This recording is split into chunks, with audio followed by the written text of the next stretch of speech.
Audio video দুটোই clear আছে এখন? তাহলে এখন হ্যাঁ স্যার, দুটোই ক্লিয়ার। ওকে, বেশ। তাহলে আজকে আমরা পড়বো হলো নাউন। ওকে, সো নাউন হচ্ছে আজকে আমাদের পাঠ্য। তো নাউনে আমরা দেখো দুটো পার্টে পড়বো, একদিনে নাউন কমপ্লিট করব না আমরা। এটা হলো নাউনের পার্ট 1, এবং তোমরা তোমাদের খাতায় পড়া একদম সিরিয়াল বাই সিরিয়াল ডেট দিয়ে দিয়ে তোমরা নোটটা করবে, ঠিক আছে? ডেট দিয়ে কেন নোট করবে? কারণ তোমাদের যে ভিডিওগুলো আপলোড হচ্ছে ওগুলো দেখবে ডেট দেওয়া রয়েছে প্রত্যেকটা ভিডিওতে। তাহলে ডেট ওয়াইজ তোমরা খাতায় নোট করবে, আজকের ক্লাসে আজকে ডেট দেবে, যেদিন যেদিন যে ক্লাস হচ্ছে সেই ডেটগুলো দেবে। তো আমরা আজকে আলোচনা করব classification of noun and important collective nouns, আর আলোচনা করব নাউন অ্যান্ড কেসেস। ওকে, আর তার সাথে কিছু কিছু কোয়েশ্চেন প্র্যাকটিস করব। এই তিনটে টপিক আজকে আমাদের আলোচ্য বিষয় হবে, এবং আমরা নাউন পার্ট 2 অর্থাৎ নেক্সট ভিডিওতে আমরা নাউনের নাম্বারস এবং নাউন যাবতীয় যত সমস্ত বাদবাকি যা থাকবে সেগুলোকে নিয়ে করব, ঠিক আছে? তো সবার আগে একটা প্রশ্ন ওঠে যে নাউন কি জিনিস, বলো আমায়।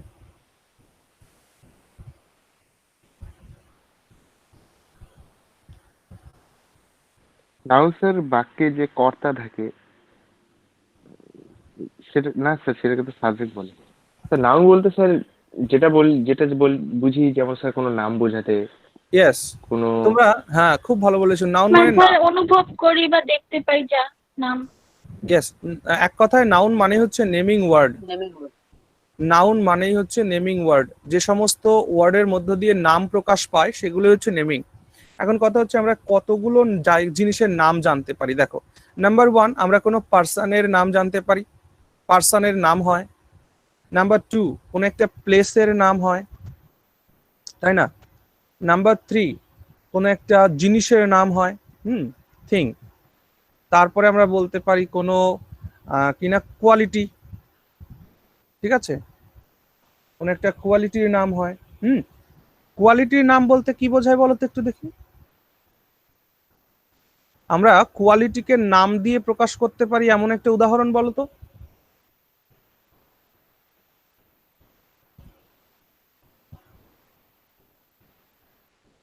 বলতে পারো কোয়ালিটি? কোয়ালিটি যে নাউন রয়েছে, কোয়ালিটির জন্য যে নাউন আমরা ইউজ করি, কোয়ালিটি তো জেনারেলি একটা মানে স্যার অ্যাডজেক্টিভ হয়। আমরা যে এংরি, মানে আমরা যখন কেউ খুব রাগী স্বভাবের হই, তাহলে অ্যাঙ্গারটা ওখানে তো কোয়ালিটি একটা, ভেরি কোয়ালিটি গুড, না, এটা ভেরি ব্যাড গুড, জিনিস। Very good, very good. Quality খুব ভালো বলেছো। মনে রাখবে এই কোয়ালিটির নামগুলো সবই হবে অ্যাবস্ট্রাক্ট নাউন। কি বললাম বলো তো? Abstract noun. Abstract noun.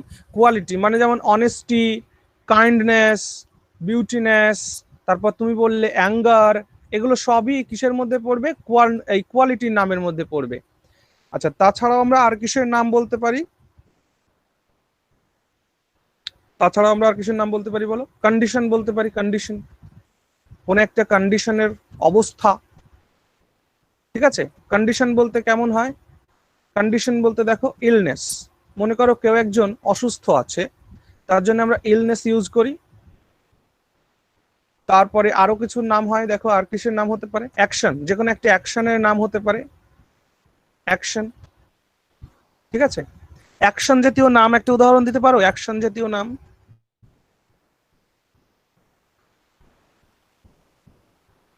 Left করে গেলাম কোনো কিছু থেকে, লেফট তো একটা অ্যাকশন, এরকম কি? হ্যাঁ, লেফট একটা অ্যাকশন, লেফট একটা অ্যাকশন, কিন্তু লেফটটা তো ভার্ব হয়ে গেল, ভার্বের পাস্ট ফর্ম। হ্যাঁ হ্যাঁ। তুমি অনেকটা দূর এগিয়েছো। আমরা যদি এই অ্যাকশনটাকে দেখো, আমরা স্ট্রাগল বলি কিনা বলি না? হ্যাঁ। স্ট্রাগল মানে কি? সংগ্রাম করা। হ্যাঁ স্যার। ভার্ব হয় আবার নাউনও হয়, তাই না? তারপর দেখো মুভমেন্ট, মুভমেন্ট মানে আন্দোলন, এটা একটা অ্যাকশন, অ্যাকশন জাতীয় নাম, ঠিক আছে? কোয়ালিটির নাম তো বলেই দিলে, তুমি যে বলেছিলে তারটাই লিখে রাখি, অ্যাঙ্গার, কাইন্ডনেস, অনেস্টি, যা খুশি লিখতে পারো। যে কোনো জিনিসের নাম লিখতে পারো, মোবাইল ফোন, মোবাইল, ঠিক আছে। তারপর তোমার প্লেসের নাম লিখতে পারো, প্লেসের নাম, যেমন আমি যেখান থেকে তোমাদের সঙ্গে কথা বলছি, that is Bagula, this is প্লেসের নাম। অ্যান্ড পার্সন, আমি, অমিত। ওকে, এই যে যে জিনিস আমরা তো মানে মোটামুটি দেখো এই 6টা জিনিসের নাম আমরা করতে পাই: person, place, thing, quality, condition, action. Clear? যাই হোক, এটা আমাদের মূল আলোচ্য বিষয় নয়। আমাদের মূল আলোচ্য বিষয় হচ্ছে যে কোনো জিনিসের দ্বারা যদি নাম বোঝায় তাহলে সেটাকে আমরা নাউন বলে থাকি। খুব ভালো আলোচনা হবে, তোমরা নাউনটাকে এভাবে কোনো দিন পড়োনি, আমি তোমাদের কথা দিচ্ছি। তোমাদের যদি আমি বলি ক্লাসিফিকেশন অফ নাউন করতে গেলে, নাউনের শ্রেণীবিভাগ করতে গেলে, যদি আমি জিজ্ঞেস করি নাউন কয় প্রকার, তোমরা কি বলবে? 5 প্রকার স্যার। হ্যাঁ বলো। বলছি 5 প্রকার। হ্যাঁ, 5 প্রকার। কি কি? কি কি? Proper noun, common noun, material Yeah, noun, yeah, collective noun, yeah. Abstract noun. Okay, very good, very good. তো জানি আমি, তোমরা এগুলো জানো, ভালো করে দেখো। তো স্যার নাউনটাকে একটা আমি, কংক্রিট নাউন। হ্যাঁ ওই ম্যাটেরিয়াল নাউনকেই কংক্রিট নাউন বলা হয়। ও আচ্ছা। হ্যাঁ, ম্যাটেরিয়াল নাউনকে কংক্রিট নাউন বলা হয়। হ্যাঁ কাকা, আমি ক্লাস করছি, আমি ক্লাস করছি বাড়িতেই, আমি পরে ফোন করছি। হ্যাঁ, হুম। আচ্ছা, তাহলে কি বললাম আমি, যে ক্লাসের দেখো নাউনের ক্লাসিফিকেশন আমি যেভাবে করছি তোমরা সেভাবে করো। প্রথমত আমি নাউনকে দুটো ভাগে ভাগ করব। First one is countable noun, countable noun, and second one is uncountable noun। বোঝা যাচ্ছে? তাহলে নাউনকে আমি সর্বপ্রথম কটা ভাগে ভাগ করলাম? দুটো ভাগে।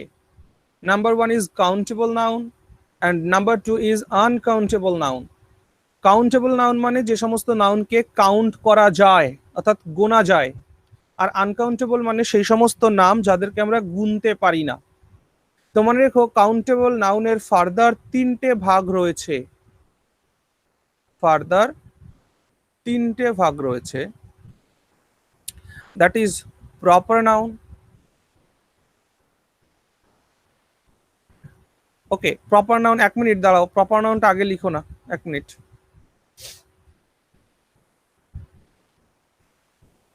এখানে আমরা লিখছি that is common noun,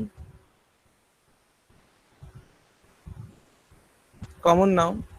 second one is proper noun and third one is collective noun, collective noun।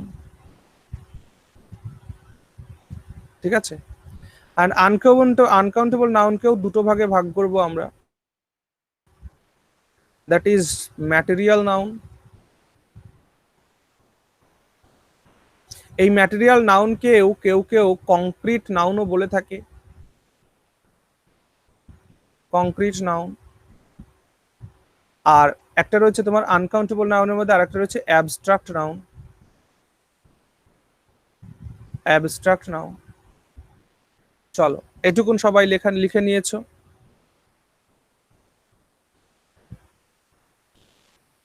হ্যাঁ স্যার। তাহলে এবার ব্যাপারটা খুব ইজি হয়ে গেল না ভাই বচন? হ্যাঁ স্যার। হ্যাঁ, কোনটাকে গোনা যাবে, কোনটা কাউন্টেবল নাউনের মধ্যে পড়বে, কোনটা আনকাউন্টেবল নাউনের মধ্যে পড়বে, এটা এবার একটু ইজি ব্যাপার হয়ে গেল। তাহলে আমরা দেখছি কাউন্টেবল নাউন 3 প্রকার, that is common noun, proper noun and collective noun. Uncountable noun 2 প্রকার, ম্যাটেরিয়াল নাউন, অ্যাবস্ট্রাক্ট নাউন। তাহলে মোট আমাদের নাউনের ক্লাসিফিকেশন কয়টা হয়ে গেল? 5টা।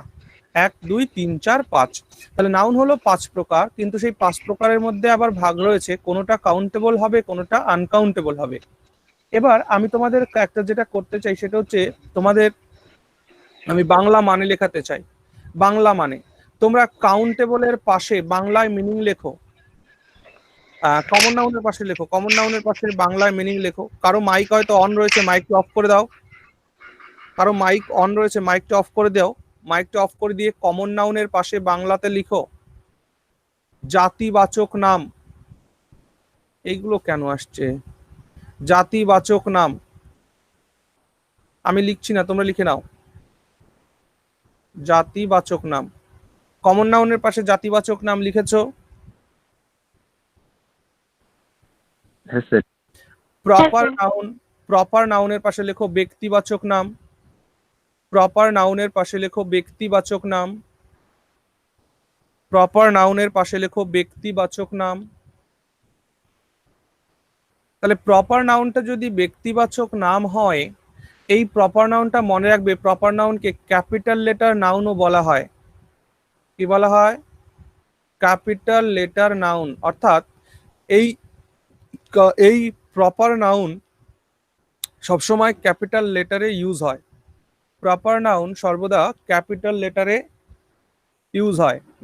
ওকে, তাহলে প্রপার নাউনকে তুমি ক্যাপিটাল লেটার নাউন লিখো বা ব্যক্তিবাচক নাম লিখো। কালেকটিভ নাউনকে লেখো সমষ্টিগত নাম। কালেকটিভ নাউনের বাংলা লেখো সমষ্টিগত নাম। সমষ্টিগত নাম লিখেছো সবাই? লেখা হ্যাঁ হয়েছে? হ্যাঁ স্যার। হ্যাঁ স্যার। হ্যাঁ স্যার। হ্যাঁ, এবার হ্যাঁ স্যার, ম্যাটেরিয়াল। লেখা আছে। হ্যাঁ, ম্যাটেরিয়াল নাউনের পাশে লেখো বস্তুবাচক নাম। ম্যাটেরিয়াল নাউন বা কংক্রিট নাউনের পাশে লেখো বস্তুবাচক নাম। ম্যাটেরিয়াল মানে বস্তু, বস্তুবাচক নাম, ঠিক আছে? আর অ্যাবস্ট্রাক্ট নাউনের এখানে তোমরা বাংলাটা লিখবে না, অ্যাবস্ট্রাক্ট নাউনে তোমরা ইংরেজিতেই লিখবে। এখান থেকে এখানে লিখে রাখবে যে feelings of mind. Feelings of mind, abstract নাউনের পাশে লিখে রাখবে ফিলিংস অফ মাইন্ড। লেখো, পরে বলছি কেন লিখলে।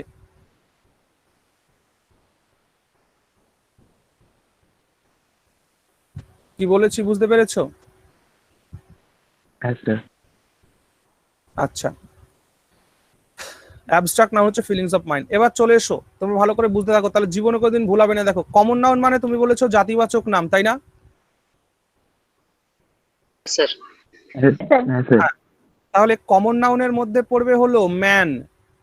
আর এই ম্যান যখন প্রপার নাউনে যাবে তখন এটা হয়ে যাবে অমিত, তারপর মনে করো রাম, শ্যাম, যদু, মধু ইত্যাদি ইত্যাদি। কথা বোঝা যাচ্ছে? হ্যাঁ স্যার। আচ্ছা, এই কমন নাউনের মধ্যে পড়বে ওয়ামেন। কমন নাউনের মধ্যে পড়বে ওয়ামেন। আর যখন এটা প্রপার নাউনে চলে যাবে তখন এটা কি হয়ে যাবে? রিমা, সীমা, ঝুমা ইত্যাদি ইত্যাদি। বুঝতে পারলে? এখানে যারা আছে সুকন্যা, পল্লবী, আর কে আছো, মামনি, তো এরা তোমাদের নাম চলে আসবে এখানে। হয়েছে? তারপর দেখো কমন নাউনের মধ্যে পড়বে কি, আরো পড়বে রিভার। রিভারটা কি? রিভার একটা জাতি না, গোত্র। রিভার, রিভার একটা জাতি। আর সেই রিভারের মধ্যে কে কে পড়বে? গঙ্গা, যমুনা। আমাদের আমাদের নদিয়া জেলায় আমাদের বাড়ির কাছে একটা নদী আছে চূর্ণী। তোমাদের বাড়ির কাছে কেউ একটা কয়েকটা নদীর নাম বলো দেখি। তোরসা। রায়দাস। মহানন্দা। বা মহানন্দা কার বাড়ির পাশে?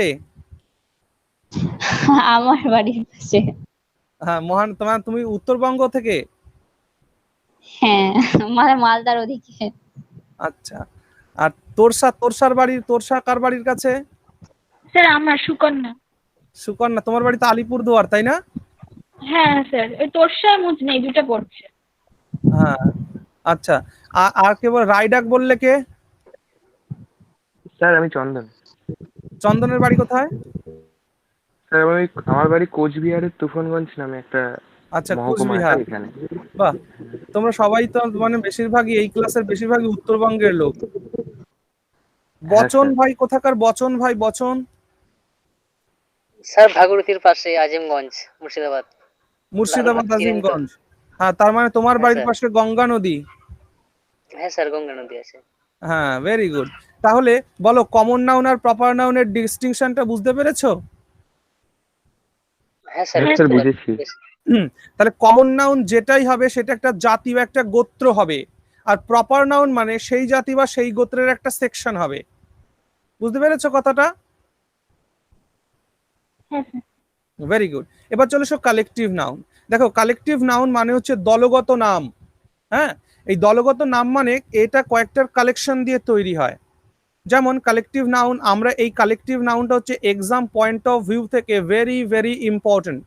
এই জন্যে তোমাদের আমি আজকে আলোচনার শুরুতে বলেছিলাম যে আমরা কালেকটিভ নাউন যতগুলো পরীক্ষায় আসার মতো বহু কালেকটিভ নাউন রয়েছে, কিন্তু বিশেষ করে যেগুলো ডব্লিউবিসিএস এর ফেভারিট কালেকটিভ নাউন বা ডব্লিউবিসিএস বলাটা ঠিক হবে না, পিএসসি অর্থাৎ তোমাদের West Bengal PSC public service কমিশনের যে কটা ফেভারিট কালেকটিভ নাউন, আমি সেই কটা ফেভারিট কালেকটিভ নাউনকে নিয়েছি। অর্থাৎ পিএসসি যদি প্রশ্ন জিজ্ঞেস করে তাহলে এই কয়টা কালেকটিভ নাউন থেকেই প্রশ্ন জিজ্ঞেস করে। ওকে, তো সেই কালেকটিভ নাউনগুলোকে আমরা একটু পরে আলোচনা করব, তবুও শুনতে থাকো। দেখো কালেকটিভ নাউনের মধ্যে আমরা কি বলবো, আমরা প্রথমে একটা উদাহরণ নেব, দ্যাট ইজ আর্মি। আর্মি মানে হচ্ছে সেনা দল, ঠিক আছে? কালেকটিভ নাউনের নিচে তোমরা লিখবে আর্মি, একটা সেনা দল। তারপরে তোমরা বলতে পারো ফ্লিট, FLEET, ফ্লিট। ফ্লিট মানে কি, কাকে বলে জানো? একদল জাহাজ। যখন একদল জাহাজ মানে কতগুলো জাহাজ যখন দল বেঁধে যাত্রা করে তখন সেই জাহাজের দলকে বলা হয় ফ্লিট। তারপরে আছে যারা নাবিক হয়, সেই জাহাজে যারা থাকে, নাবিক থাকে তো জাহাজে, সেইলর্স। হ্যাঁ স্যার। আর সেই সেইলর্সদের একটা গ্রুপকে বলা হয় ক্রিউ। কি বলা হয়? Crew, CREW, crew. তারপরে দেখো একদল গরু, গরুর এক পালকে আমরা কি বলে থাকি? Hard, HERD, hard, hard of cattle, ঠিক আছে? Hard of cattle. তো এইরকম কালেকটিভ নাউন যেগুলো এক্সাম পয়েন্ট অফ ভিউ থেকে গুরুত্বপূর্ণ, আমি তোমাদের এখনই করিয়ে দেবো সেগুলো। তো কালেকটিভ নাউনের উদাহরণ আমরা দেখলাম। কালেকটিভ এসছে কোথা থেকে? কালেকশন থেকে, অর্থাৎ কতগুলো নাউনকে কালেক্ট করে করে করে করে এই কালেকটিভ নাউন তৈরি হয়েছে। বুঝতে পারলে? হ্যাঁ স্যার। আচ্ছা, এবার চলে এসো ম্যাটেরিয়াল নাউন। ম্যাটেরিয়াল নাউন তোমরা বুঝতেই পারছো, ম্যাটেরিয়াল মানে বস্তু বা কংক্রিট নাউন। বস্তুর মধ্যে আমরা কি লিখতে পারি? আমরা যে কোনো মেটাল লিখতে পারি, আয়রন, তাই না? Wood, iron, wood, water, salt, ঠিক আছে? Iron, wood, water, salt, sugar, milk, etcetera. কি বললাম, বোঝা গেল? হ্যাঁ স্যার। আচ্ছা, এবার এখান থেকে একটা প্রশ্ন হয়। আমি যখন তোমাদের ইউটিউবে এই ক্লাসটা করিয়েছিলাম তখন একটা ছেলে আমাকে প্রশ্ন করেছিল যে sir chair, CHAI, chair, chair মানে যার উপরে আমরা বসি, কে দ্বারা, সেই চেয়ারটা কোন ধরনের নাউন হবে? ম্যাটেরিয়াল হবে না কমন নাউন হবে? তো তোমাদের মনের মধ্যে এমন প্রশ্ন আছে কিনা নেই বলো? হ্যাঁ স্যার। আচ্ছা দেখো, চেয়ার তো স্যার ম্যাটেরিয়াল নাউন হবে না? হ্যাঁ আমি বলছি, বলো তো তাহলে কি হবে চেয়ারটা? সব কমন নাউন হবে স্যার। ম্যাটেরিয়াল নাউন হয় আমার মনে স্যার হচ্ছে এটা তো ম্যাটেরিয়াল নাউনই। হ্যাঁ, অ্যাকচুয়ালি এই যে যে ঝামেলাগুলো হচ্ছে ভালো করে বুঝে নাও। দেখো চেয়ারটাকে ম্যাটেরিয়াল নাউন আমরা বলতে পারি না, কেন? কারণ চেয়ারটা কাঠ দিয়ে তৈরি হয়েছে, সেই জন্য ওটা হয়ে যাবে কমন নাউন। বুঝেছো কি বললাম? চেয়ারটা কাঠ দিয়ে তৈরি স্যার। হয়েছে, তো এই জন্য চেয়ারটাকে আমরা কমন নাউন বলি। কিন্তু কিন্তু মাথায় রেখো, চেয়ারকে কিন্তু ম্যাটেরিয়াল নাউনের মধ্যেও ধরা হয় কোথাও কোথাও, ঠিক আছে? কোথাও কোথাও চেয়ারটা একটা ম্যাটেরিয়াল নাউন। ধরে নাও তুমি এমন একটা জায়গায় গেছো সেখানে শুধুই চেয়ার আর শুধুই চেয়ার, আর কিছু নেই। এমন একটা জায়গায় গেছো সেখানে শুধুই চেয়ার আর কিছুই নেই, চেয়ার ছাড়া আর কিছুই নেই। তুমি যেখানে তাকাচ্ছ সেদিকে চেয়ার, যেখানে হাত বাড়াচ্ছ সেদিকে চেয়ার, যেখানে পা রাখছো সেখানে চেয়ার। যদি এমন ঘটনা ঘটে তখন সেই চেয়ারটা ম্যাটেরিয়াল নাউন হয়ে যাবে। কিন্তু স্পেসিফিক কাঠ দিয়ে তৈরি করে একটা চেয়ার যখন তুমি বানিয়ে রেখেছো, that will be common noun. বোঝা গেছে কথাটা? হ্যাঁ স্যার। হ্যাঁ, তাহলে চেয়ারটা একটা কমন নাউন, এটা মাথায় রাখবে। কিন্তু সেই চেয়ারটা কখন ম্যাটেরিয়াল নাউন হয়? যখন আমরা সেটাকে একটা ম্যাটারের সঙ্গে, কোন একটা বস্তুর সঙ্গে তুলনা করি, তখন সেটা ম্যাটেরিয়াল নাউন হয়ে যাবে। তাই এর বোথ ইউজ কিন্তু আমরা দেখতে পাই কোথাও কোথাও। তো এটা বেশি ইম্পর্টেন্ট কথা নয়, পরীক্ষায় এ থেকে কিছুই কোশ্চেন জিজ্ঞেস করা হয় না। তো এবার চলে এসো অ্যাবস্ট্রাক্ট নাউনের মধ্যে। আমি তোমাদের এখানে লিখে রেখেছি অ্যাবস্ট্রাক্ট নাউনের মধ্যে ফিলিংস অফ মাইন্ড লিখে রেখেছি, ঠিক না? স্যার কালেকটিভ নাউনটা একবার বলুন স্যার, শুনতে পাইনি ঠিক করে। হ্যাঁ, কালেকটিভ নাউন, আচ্ছা, দেখো স্যার। কালেক্টিভ, বলো বলো। বলুন। স্যার বললেন তো চেয়ারের মতো না, দু একটা একটু বলবেন? যেমন চেয়ার মানে আছে, এরকম টেবিল কনফিউজ আছে, হয়। ব্রিক আছে। চেয়ার, টেবিল, ব্রিক, ঠিক আছে? আচ্ছা, তোমার মোবাইল ফোনটা, এগুলো এগুলো সবই বস্তু মানে কিন্তু, অনেক কিছু হ্যাঁ। দিয়ে করা আর কি, তাই? হ্যাঁ, এগুলো সবই বস্তু। এটা কোনো একটা আচ্ছা। ম্যাটেরিয়ালকে দিয়ে তৈরি হয়েছে, মনে করবে। যখন হুম স্পেসিফিক ভাবে তৈরি হয়ে গেল, মনে করো তুমি যে হুম মোবাইল থেকে আজকের ক্লাসটা দেখছো, সেই মোবাইলটাকে যদি তুমি টুকরো টুকরো করে খুলে ফেলো, হ্যাঁ, মানে সমস্ত কিছু যদি আলাদা আলাদা করে ফেলো, তাহলে ওই প্রত্যেকটা এক একটা ম্যাটেরিয়াল হয়ে যাবে। কিন্তু ওই সবকটাকে যোগ করে যখন তুমি একটা জিনিস বানিয়েছো, তার স্পেসিফিক একটা কাজ আছে, তখন সেটা কমন নাউন হয়ে যাবে। বুঝেছো আমার কথাটা? আচ্ছা স্যার। যেমন উড হচ্ছে একটা ম্যাটেরিয়াল নাউন, কিন্তু সেই উডকে কেটে কেটে যদি আমি সুন্দর করে একটা চেয়ার বানিয়ে ফেলি, তাহলে সেটা কমন নাউন হয়ে যাবে। এই কথাটাই আমি বলেছিলাম, ওকে? আচ্ছা স্যার, মানে শুনুন স্যার, মেটেরিয়াল মানে মিল্ক বললাম, তাহলে মিল্ক থেকে ধরুন কার্ড বা ঘি এগুলো হচ্ছে, তো ইয়েস, সেই ক্ষেত্রে ইয়েস। কার্ড বা ঘি, আচ্ছা কার্ড আর ঘি কমন হয়ে যাবে, মিল্ক হয়ে যাবে মেটেরিয়াল। দেখো, ব্যাপারটা তেমন নয় অ্যাকচুয়ালি। আচ্ছা। তুমি এখানে একটা জিনিস খেয়াল করো, কমন নাউন কার মধ্যে রয়েছে? আনকাউন্টেবল, কাউন্টেবল নাউনের মধ্যে রয়েছে। কিন্তু ঘিকে তুমি গুনতে পারবে না কিন্তু। হ্যাঁ। না। তো এমন জিনিস দরকার যা তুমি গুনতে পারো। মাথায় রেখেছো? আমি এই জন্য এই ক্লাসিফিকেশনটা দিয়েছি।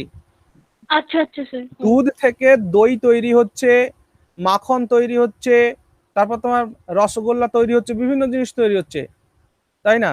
তো সেগুলো যদি যে কটা গোনা যায়, সে কটা কমনের হ্যাঁ, মধ্যে দিয়ে দেবে। যে কটা গোনা যায় না, তাদেরকে কিসের মধ্যে দিবে? ম্যাটেরিয়াল। মনে রেখো, কাউন্টেবল, তাদের মেটেরিয়াল নাম। হ্যাঁ, আনকাউন্টেবল নাউনকে গোনা যায় না ঠিকই আছে, কিন্তু আনকাউন্টেবল নাউনকে পরিমাপ করা যায়।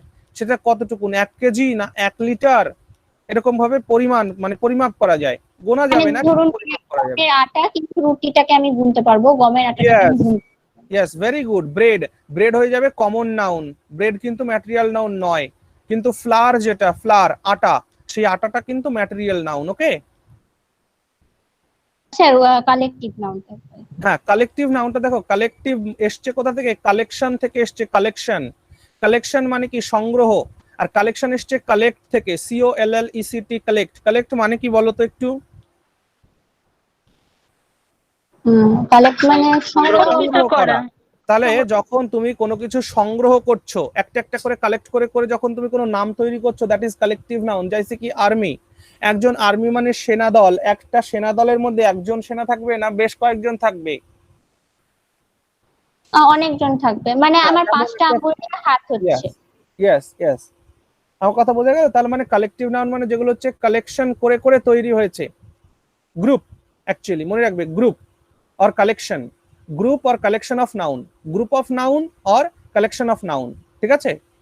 আর প্রপার নাউনটা মানে প্রপারলি ক্যাপিটাল লেটার যেটা হ্যাঁ, নাউন। একদম একদম একদম। প্রপার নাউনটা হচ্ছে ক্যাপিটাল লেটার নাউন। এবং মনে রেখো, প্রপার নাউনের আগে আর্টিকেল ইউজ করা যায় না। কি বললাম বলো? প্রপার নাউনের আগে আর্টিকেল ইউজ করা যায় না। তা দা গঙ্গা তোমরা বলো না? হ্যাঁ বলি তো। হ্যাঁ, এটা আমি আর্টিকেল ক্লাসে তোমাদের ভালো করে করাবো, তবু আমি আজকে বলছি, শোনো। আমি বললাম যে প্রপার নাউনের আগে কোনো আর্টিকেল ইউজ করা যায় না, কিন্তু আমরা যেমন দা গঙ্গা, দা হিমালয়া, দা সান, দা মুন, এগুলো বলে থাকি, তাই না? তো মনে রেখো, দা আমরা ব্যবহার করি সম্মান প্রদর্শন করতে। বলো, কি বললাম? সম্মান প্রদর্শন করতে। হ্যাঁ, অর্থাৎ, সম্মান। হ্যাঁ, এই পৃথিবীতে যা একটি মাত্র আছে, বা এই পৃথিবীতে যা স্বমহিমায় আছে, যেমন রবীন্দ্রনাথ ঠাকুর, এটা একটা প্রপার নাউন। কিন্তু আমরা রবীন্দ্রনাথ ঠাকুরের আগেও কিন্তু দা ইউজ করতে পারি। দা কেন? সম্মান প্রদর্শন করতে, বা তাকে বিশাল করে দেখাতে। বলা হয় না, the poet is the Rabindranath Tagore, বা the poem is written by the Rabindranath Tagore. তাহলে যখনই আমরা দা ইউজ করছি, দা ইউজ করলেই সেটাকে আমরা সম্মান প্রদর্শন করছি এবং বিশেষ করে বড় করে দেখাচ্ছি। ঠিক আছে? কি বললাম? হ্যাঁ কোনো, স্যার। হ্যাঁ, প্রপার হ্যাঁ নাউন স্যার। যেমন অমিতের আগে, রামের আগে, এদের আগে বসানো যেমন যায় না, ঠিক তেমনি করে, ঠিক তেমনি করে আহ কিছু কিছু জায়গা আছে সেখানে যায়। এগুলো আমি যখন আর্টিকেল তোমাদের পড়াবো তখন বলবো, কিন্তু এখন একটু একটু করে বলে রাখছি, শুনতে থাকো, ভালো লাগবে তাহলে। এবার চলে এসো, আমি স্যার, হ্যাঁ, স্যার বলো, একটা কোশ্চেন। বলো। স্যার ধরুন তাহলে আমরা স্যার হেয়ারকে কি বলবো? ওইটাই আসছি, 1 মিনিট ওয়েট করো, আসছি। আসছি, আমি এটাই আসছি, জানতাম তো প্রশ্ন করবে, করে প্রত্যেকেই করে, তুমিও করেছো। চন্দন বর্মা কোশ্চেন করলে না? হ্যাঁ গুড। শুনতে থাকো। এবার দেখো, অ্যাবস্ট্রাক্ট নাউন মানে হচ্ছে ফিলিংস অফ মাইন্ড, ঠিক? অর্থাৎ আমাদের মনের মধ্যে যে ফিলিংস গুলো হয়, অ্যাবস্ট্রাক্ট নাউনকে চোখে দেখা যায় না, একে ধরা যায় না, একে ছোঁয়া যায় না। ওকে, তাহলে বলো কি বললাম? অ্যাবস্ট্রাক্ট নাউনকে ধরা যায় না, চোখে দেখা যায় না, ছোঁয়া যায় না, এই যে জিনিসগুলো সেগুলোকে বলা হয় অ্যাবস্ট্রাক্ট নাউন। জাস্ট একটা উদাহরণ দিই, মায়া, আমরা বাংলাতে বলি না মায়া, মানে কাইন্ডনেস,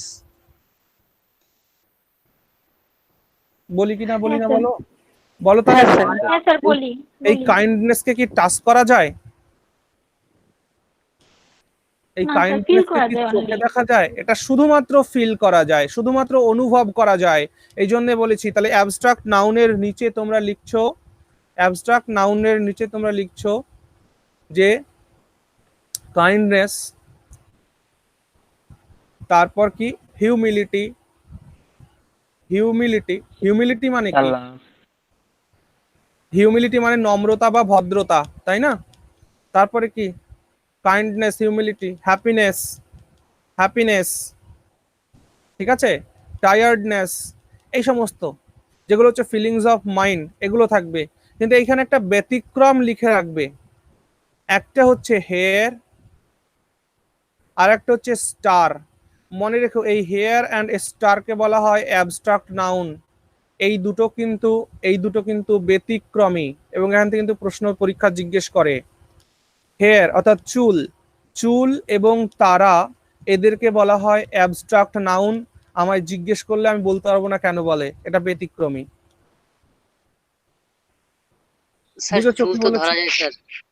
হ্যাঁ, আমি সেজন্যই বললাম যে এই দুটো কেন বলা যায় প্রশ্ন করবে না, কারণ এটা ব্যতিক্রমী, এটা তোমাকে জানতে হবে, যেভাবে জানানো রয়েছে সেভাবে জানতে হবে। হেয়ার অ্যান্ড স্টার, তারা, আকাশের তারা, এদেরকে আমরা বলে থাকি অ্যাবস্ট্রাক্ট নাউন বলা হয় এদের। চন্দন বর্মা, উত্তর পেয়েছো ভাই চন্দন বর্মা? হ্যাঁ স্যার পেয়েছি, কারণ হেয়ারকে স্যার একদিক দিয়ে গোনাও যায়, একদিক দিয়ে গোনাও যায় না, হ্যাঁ, কিরকম জানি। ইয়েস। আবার স্টারকে গোনাও যায়, গোনাও যায় না, ঠিক আছে? তো এই যে হেয়ার অ্যান্ড স্টার, এদেরকে আমরা অ্যাবস্ট্রাক্ট নাউন বলে থাকি। প্রত্যেকের ক্লিয়ার? হ্যাঁ স্যার। হ্যাঁ স্যার। হ্যাঁ স্যার। আচ্ছা, আমি যদি বলি এয়ার, আমি যদি বলি এয়ার কোন ধরনের নাউন, তোমরা কি উত্তর দেবে? AIR, এয়ার মানে বাতাস। অ্যাবস্ট্রাক্টই হবে। বলো। এয়ার তো স্যার ম্যাটেরিয়াল নাম হওয়ার কথা হিসেবে। Air, air is common noun, okay? Air is common noun. Sir actually air এটা বলতে কমন নাউন। চাইছিলাম, কিন্তু স্যার এয়ারকে তো কাউন্ট করা যায় না, এটা তো কাউন্টেবল নাউন, ওই জন্য হ্যাঁ, ওই কেন কারণে হলো? ভাবিনি। কাউন্ট তো করা যাবে না। দেখো, এয়ার অ্যাকচুয়ালি কমন নাউন কেন হলো? এয়ার কমন নাউন হয়েছে এই জন্যই যে, কারণ বাতাসটা হচ্ছে, আমরা বাতাস যেভাবে বলি, আমায় বলো তো বাতাসের মধ্যে কি কি থাকে? অক্সিজেন, নাইট্রোজেন, নাইট্রোজেন কার্বন থাকে, অক্সিজেন ডাইঅক্সাইড। থাকে, কার্বন ডাই, এই জলীয় সমস্ত বাষ্প তো সামান্য থাকে। করে। তাহলে বাতাস কি একটা জাতি নয় বা গোত্র নয়, বলো? হ্যাঁ হ্যাঁ, mixture of this yes, gases. Mixture of gases is called air, ঠিক আছে? ও mixture of okay sir, gases বুঝলাম। Is called air. তাহলে এয়ার কে আমি যদি কমন নাউনের নিচে লিখি, তাহলে প্রপার নাউনের নিচে আমি oxygen, carbon dioxide, carbon monoxide, methane, propane ইত্যাদি ইত্যাদি গ্যাসের নাম লিখতে পারবো কিনা পারবো না, বাতাও? হ্যাঁ হ্যাঁ স্যার। Good, very good. চলো, তাহলে আমরা নাউনের ক্লাসিফিকেশন শিখে ফেললাম ভালো করে। হ্যাঁ স্যার। আচ্ছা, এবার আমাদের যে কালেকটিভ নাউনটা ছিল, হ্যাঁ, এই কালেকটিভ নাউনটা খুব গুরুত্বপূর্ণ। তো এর পরের স্লাইডে তোমরা দেখছো এখানে আমি কতগুলো কালেকটিভ নাউন লিখে রেখেছি, তোমরা এগুলোকে একটু নোট করে নেবে, ওকে? খুব স্যার দ্রুত নোট স্ক্রিনশট করে মারতে নেবে। হবে। হ্যাঁ, বা স্ক্রিনশট, যদি কেউ স্ক্রিনশট নিতে চাও স্ক্রিনশট নেবে, otherwise you can note it. জैसे কি দেখো, আমি বলে দিচ্ছি তোমাদেরকে, a pack of wolves, wolves মানে হলো নেকড়ে, একদল নেকড়েকে বলা হয় প্যাক, ঠিক আছে? এক্সামিনার এই প্যাকের জায়গায় গ্রুপ দিয়ে তোমাকে বলবে যে সেন্টেন্সটিকে ইমপ্রুভ করো, তখন তোমাকে মনে রাখতে হবে যে গ্রুপ কখনো উলভসের জন্য ইউজ হয় না, গ্রুপ ইউজ হবে অন্য ক্ষেত্রে, কিন্তু উলভসের ক্ষেত্রে ইউজ হবে প্যাক, বুঝেছো? এই যে যে 25টা আমি লিখে রেখেছি, এই 25টা হলো পিএসসির খুব প্রিয় এবং এখান থেকেই বেশিরভাগ কোয়েশ্চেন করে পিএসসি। তাহলে প্যাক অফ ওল্ডস, একদল মৌমাছিকে বলা হয় সোয়ার্ম, SWARM, সোয়ার্ম। একদল মৌমাছিকে বলা হয় swarm.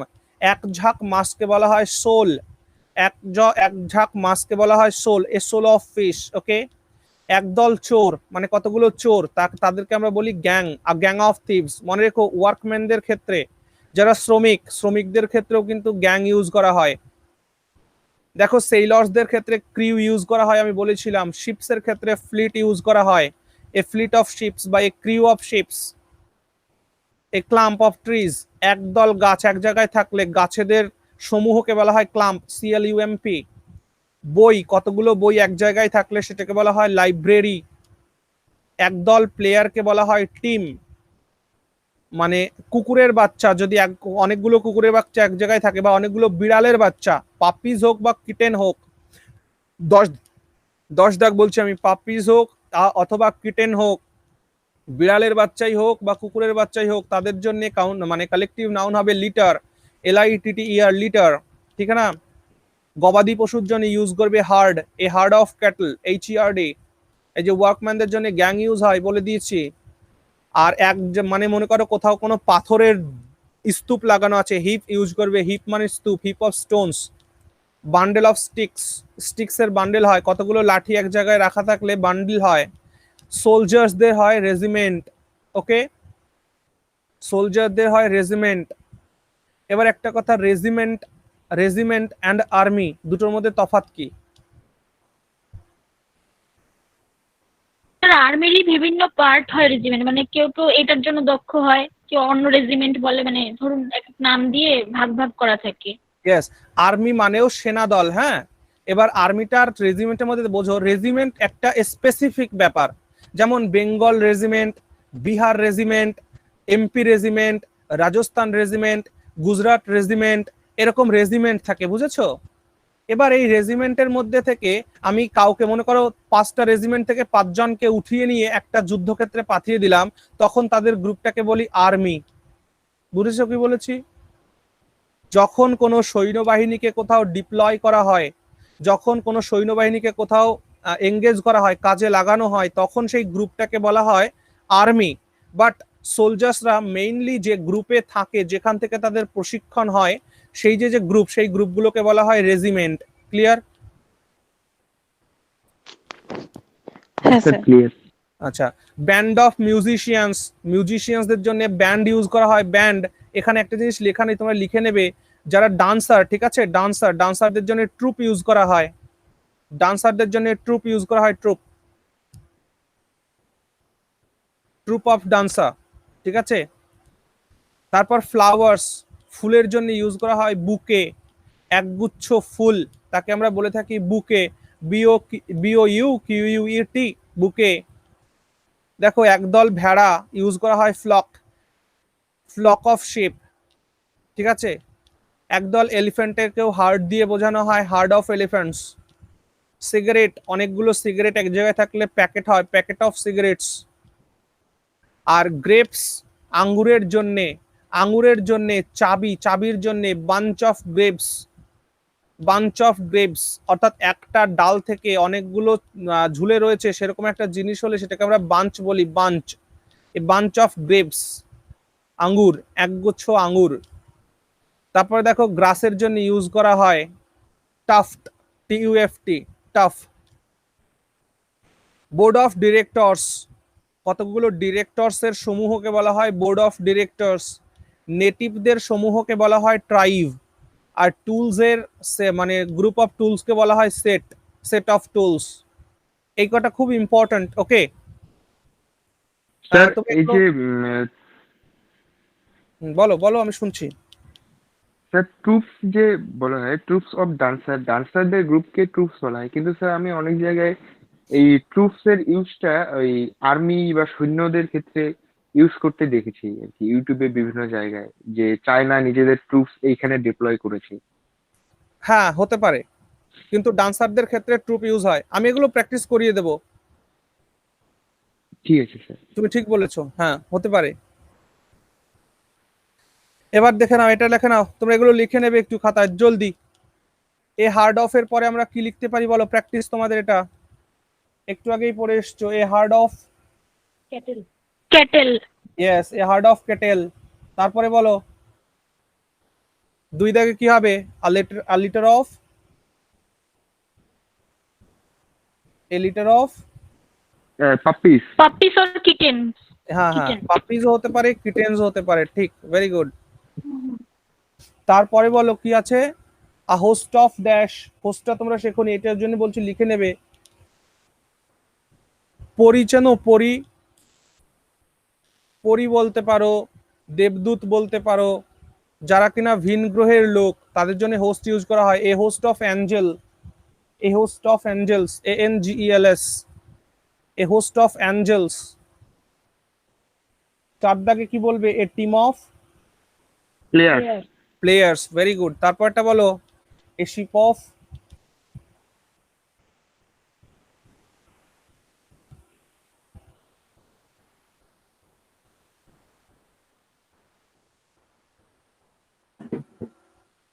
A ship of, ship মানে কি জানো?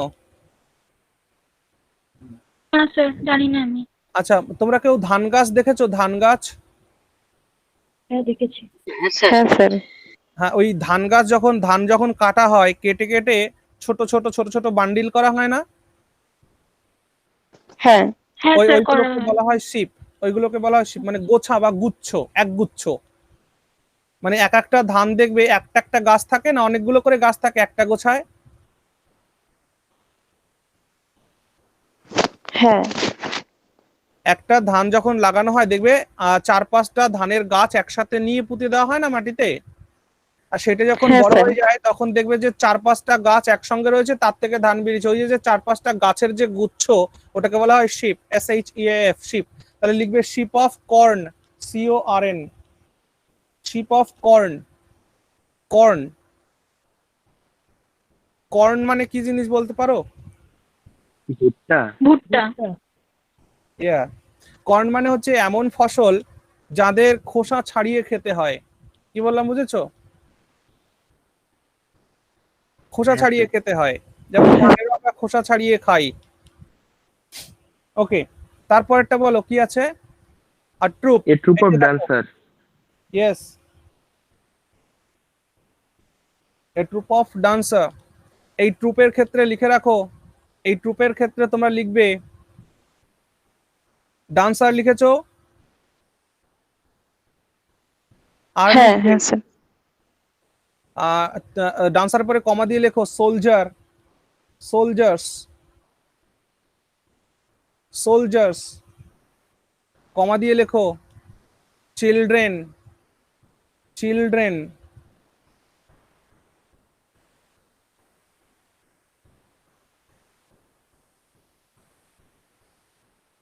হয়েছে? লিখে নিয়েছো? এবার তোমরা একটা জায়গায় একটা কাজ হ্যাঁ করো, স্যার। তার মধ্যে একটা জায়গায় লেখো TROUPE, লেখো TROUPE, TROUPE, ট্রুপ। এটার মানেও ট্রুপ, লেখো troop of dancers, troop of dancers. আর এইখান থেকে ডান্সারটা কেটে দাও, আমি একটু ভুল করেছিলাম। This troop is different. এটা শুধুমাত্র সেনা দলের জন্য, বাচ্চাদের জন্য ইউজ করা হয়, TROOP, ট্রুপ। আর TROUPE, ট্রুপটা হচ্ছে ইউজ করা হয় ডান্সারদের জন্য। একটু কারেক্ট করে নাও।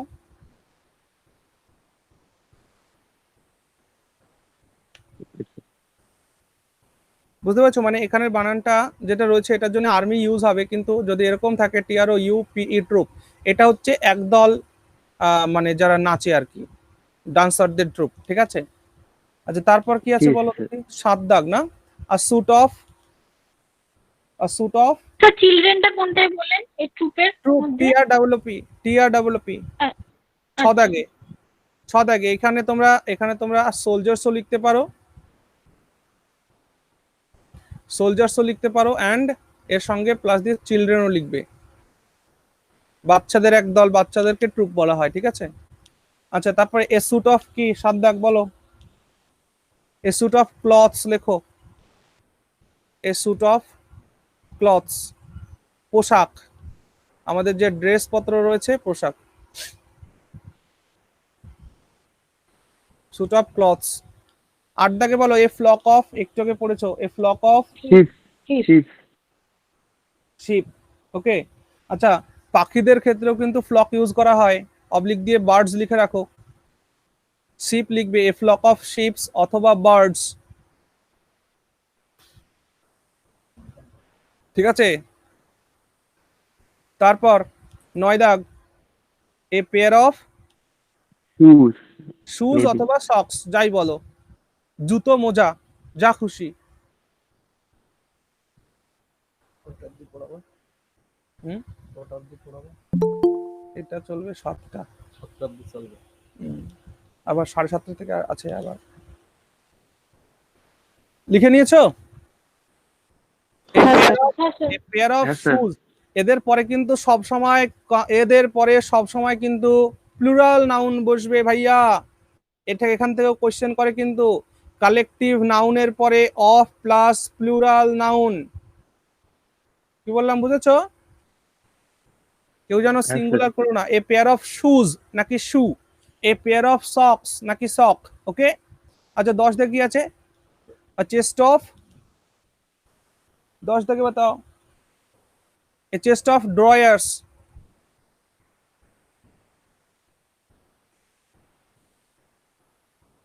এ স্যার চেস্ট ড্রয়ার্স অফ, বানানটা একটু বলবেন? ডিআর লিখে দিয়েছি দেখো, D R A W E R S, drawers, a chest of drawers.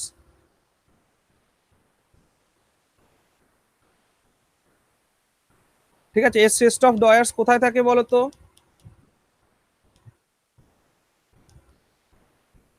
তোমরা কখনো ব্যাংকের লকার রুম দেখেছো? হ্যাঁ স্যার বলছি। সেই ব্যাংকের লকার রুমের মধ্যে কতগুলো লকার থাকে এক জায়গায়? বহু থাকে না, বহু অনেকগুলো ড্রয়ার থাকে না, এক একটা ড্রয়ারে এক একটা নাম্বার লেখা থাকে, তো সেই চেস্ট অফ ড্রয়ার্স। ঠিক আছে, তাহলে এ লাইব্রেরি অফ কি হবে বলো? 11 দাগ এ লাইব্রেরি অফ বুকস। বুকস। আচ্ছা আমি বলতে থাকি, তোমরা দ্রুত দ্রুত লিখে নাও, এ লাইব্রেরি অফ বুকস, তারপরে এ গ্যাগল অফ, এ গ্যাগল অফ গিজ, জি ডাবল ই এস ই, গিজ, এ গ্যাগল অফ গিজ।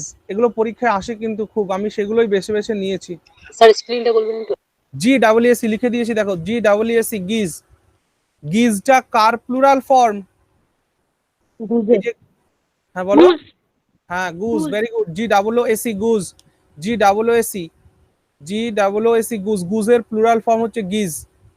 ওকে, তারপরে আ সেট অফ টুলস, আমরা এটা পড়েছি, a set of tools, a parcel of, 14 দাগ a parcel of cards, a parcel of cards, C R D S cards, মানে ওই প্লেইং কার্ডস, প্লেইং কার্ডস এর ওই সবকটাকে মিলে একটা পার্সেল বলা হয়, পার্সেল। আচ্ছা 15 দাগ a fleet of ships, very good. শোনো a bunch of, a bunch of, এখানে তোমরা গ্রেপস লিখেছিলে, এখানে কি লিখে রাখো? A bunch of keys, a bunch of keys, K E Y S, a bunch of keys. 17 দাগ, চাবির ঠোকা স্যার। হ্যাঁ স্যার 16টা বলছি। হ্যাঁ 16টা বলো। স্যার এই bunch of a bunch of keys keys বলছি, ওটা অথবা মানে গ্রেপস, কি কি মানে চাবি, চাবি, K E Y S, K E Y S, keys অথবা গ্রেপস। 17 দাগে a group of, a group of islands, a group of islands, a group of islands.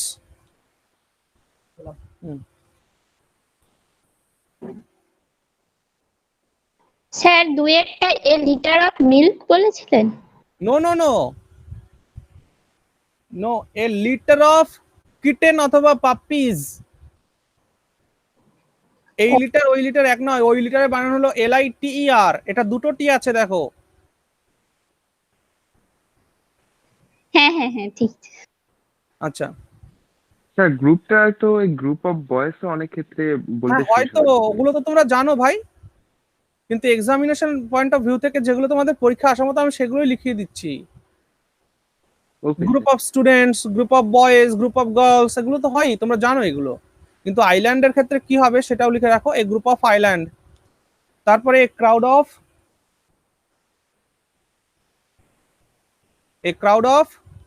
People. People, a crowd of people, PEOPLE 18 দাগ, PEOPLE, a crowd of people, জনতার ভিড়।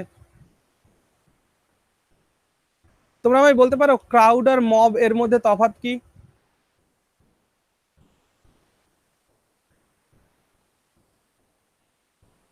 তোমাদের এটা আমি করাবো আজকে যদিও প্র্যাকটিসে। স্যার মব মানে মানে ক্রাউড মানে ভিড়, মানে আর মবে মানে বিশৃঙ্খল, মানে এই মানে আক্রমণকারী যারা থাকে ওদের মব। মানে জমায়েত Very হওয়া এটা মতো কি হয়। কি? ভেরি গুড, ভেরি গুড, বিশৃঙ্খল ভাবে জমায়েত। বিশৃঙ্খলতা, ভেরি গুড। ক্রাউড মানে মানুষের ভিড় হয়েছে কিন্তু সেখানে কোনো বিশৃঙ্খলতা নেই, সেটাকে আমরা বলছি ক্রাউড। আর যদি কোথাও বিশৃঙ্খলা সৃষ্টি হয় তখন তাকে আমরা বলি মব। বুঝতে পেরেছো? মানে ওই ওয়ার্ডটা আসে ক্রাউড মব মানে লিঞ্চিং। হ্যাঁ, ইয়েস, হ্যাঁ, মব লিঞ্চিং যেটাকে বলে, অর্থাৎ যারা কিনা কোনো ধরনের আনসিভিলাইজড কাজ করে ফেলতে পারে সেটাকে বলা হয় মব। আর ক্রাউড আলাদা, ঠিক আছে? ক্রাউড মানে জাস্ট কতগুলো লোক এক জায়গায় জড়ো হয়েছে, দ্যাট ইজ ক্রাউড।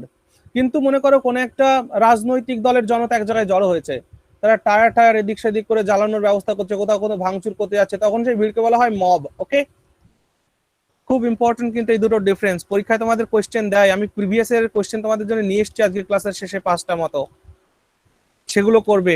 আচ্ছা 19 দাগে দেখো, এ চেন অফ মাউন্টেন্স, লিখে রাখো, a chain of mountains, a chain of mountains, লিখে নিয়েছো?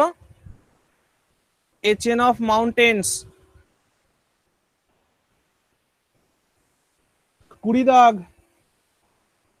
এ collection of stamps, a collection of stamp, STAMPS, যেটা কিনা পোস্ট অফিসে পাওয়া যায়, এ কালেকশন অফ স্টাম্পস। বলো এই যারা স্টাম্প কালেক্ট করে তাদের এক কথায় কি বলে? যারা স্ট্যাম্প কালেক্ট করে তাদের এক কথায় কি বলে? মনে রাখবে, নিউমিসম্যাটিস্ট, নিউমিসম্যাটিস্ট। যারা কালেকশন করে, যারা স্টাম্প কালেকশন করে তাদের এক কথায় বলে নিউমিসম্যাটিস্ট। আচ্ছা 21 দাগ, a cloud of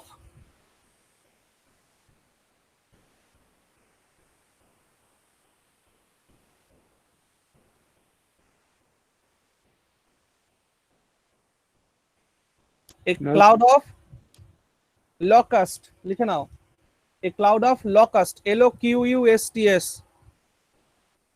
a cloud of locusts. Locust মানে লকাস্ট মানে এই যে যে ফসলের জমিতে যেগুলো পোকা টোকা থাকে না, যেগুলো ফসল নষ্ট করে। আমরা বাচ্চাকালে পড়েছিলাম রবীন্দ্রনাথের একটা বইয়ে, সেই সহজ পাঠ না কি ছিল, ওতে পড়েছিলাম না, পঙ্গপালের, পঙ্গপাল, পঙ্গপাল, ভেরি গুড, মনে পড়ে গিয়েছে, পঙ্গপাল, লকাস্টাস বা সরি লকাস্ট, যেটা পঙ্গপাল। কিছুদিন আগে হ্যাঁ পাঞ্জাবের যে, ওদিকে এসেছিল। হ্যাঁ হ্যাঁ, হিন্দিতে বলে টিড্ডি, হিন্দিতে বলে টিড্ডি, লকাস্ট, যেটা কিনা এসছিল আমাদের পশ্চিমের থেকে। আচ্ছা 22 নম্বরে রয়েছে কি, এ ফ্লাইট অফ, কি বলবো বলো, flight of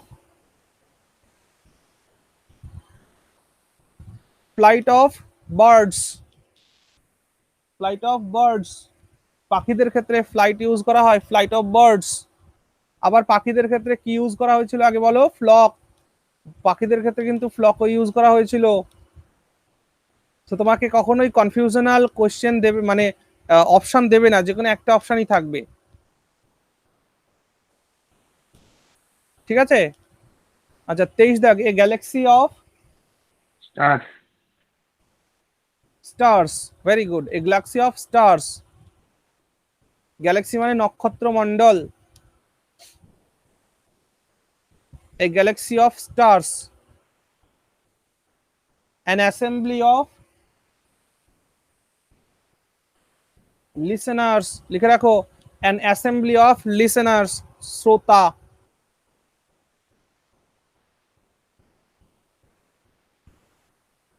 assembly of listeners, listeners, listeners, শ্রোতা। একদল শ্রোতাকে বলা হয় assembly, an assembly of listeners। Last one, a course of lectures, a course of lectures, আমাদের যে কোর্সটা চলছে এটা একটা লেকচারিত কোর্স নাকি?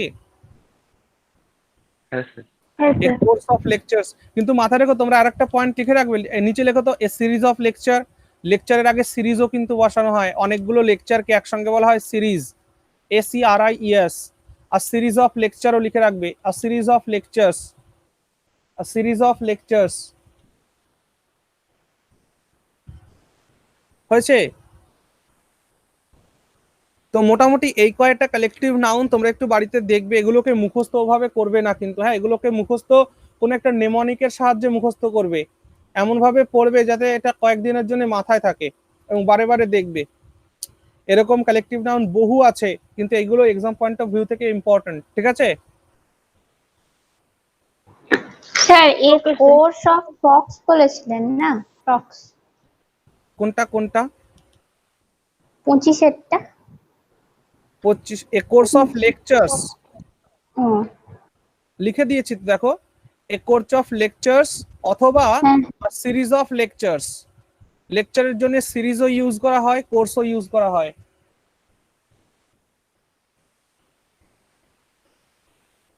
আচ্ছা, তাহলে আমি একটা জিনিস তোমাদের ভুল করেছিলাম, কি TRWP ট্রুপ মানে নাচের দলের সঙ্গে তুলনা করে দিয়েছিলাম, কিন্তু এটা ভুল হয়েছে আমার, আমার মনে পড়েছে পরে।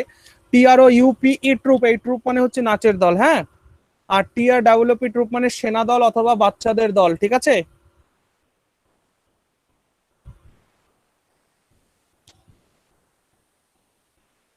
চলো, এই পর্যন্ত ক্লিয়ার কিনা বলো? হ্যাঁ স্যার, ক্লিয়ার। হ্যাঁ স্যার। ওকে, দেন এইগুলো তোমাদের এবার লিখতে হবে একটু। Find the abstract noun of this, এগুলোর থেকে অ্যাবস্ট্রাক্ট নাউন তৈরি হবে। প্রাউড থেকে যে অ্যাবস্ট্রাক্ট নাউন তৈরি হবে তাকে আমরা কি বলবো বলো? Proudly pride, pride pride. Just থেকে কি তৈরি হবে? জাস্টিস। জাস্টিস। কাওয়ার্ডলি থেকে কি তৈরি হবে? কাওয়ার্ড। কাওয়ার্ডাইস। কাওয়ার্ডনেস। কাওয়ার্ডাইস, COWARDICE, কাওয়ার্ডাইস। মডেস্ট থেকে কি হবে? নাউন তৈরি হবে, অ্যাবস্ট্রাক্ট নাউন। এগুলো এক্সাম পয়েন্ট অফ ভিউ থেকে খুব গুরুত্বপূর্ণ কিন্তু। মডেস্টি, জাস্ট এর শেষে একটা ওয়াই যোগ করে দেবে তবে হয়ে যাবে মডেস্টি। মডেস্টি মানে ভদ্রতা, মডেস্টি। হাম্বেল থেকে তৈরি হবে হিউমিলিটি, হাম্বেল থেকে তৈরি হবে তোমাদের হলো, হ্যাঁ, হিউমিলিটি। হাম্বেল থেকে তৈরি হবে হিউমিলিটি। 5 দাগ।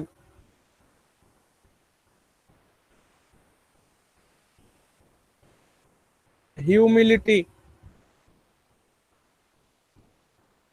হাম্বেল থেকে হিউমিলিটি।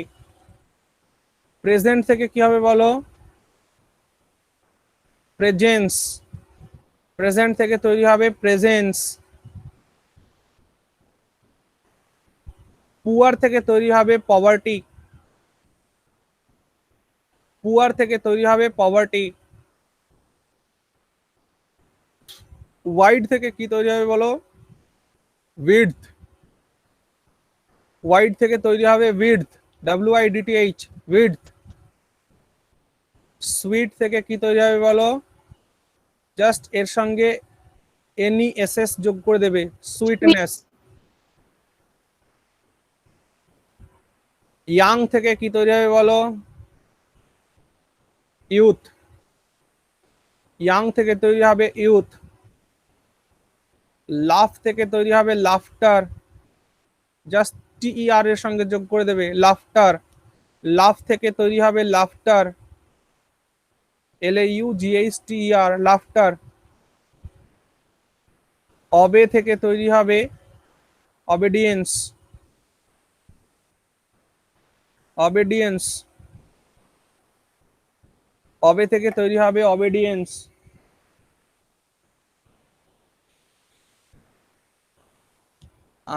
এখানে 1 মিনিট, বানানটা ভুল লিখলাম, এটা ওয়াইটা হবে না, OBEDIENCE, OBEDIENCE, অবেডিয়েন্স। ঠিক আছে। ডিপার্ট থেকে কি তৈরি হবে বলো? ডিপার্ট থেকে, ডিপার্চার কি? ইয়েস, জাস্ট এর সঙ্গে ইউআরই যোগ করে দাও, ডিপারচার। ডিপার্ট থেকে তৈরি হবে ডিপারচার। অ্যারাইভ থেকে কি তৈরি হবে বলো? Arrival sir. Arrival, very good. লাস্টের ইটাকে কেটে এএল দিয়ে দেবে, অ্যারাইভাল। লাস্টের ইটাকে কেটে এএল দিয়ে দেবে, অ্যারাইভাল। বিলিভ থেকে কি তৈরি হবে বলো? Believe, BELIEF, believe.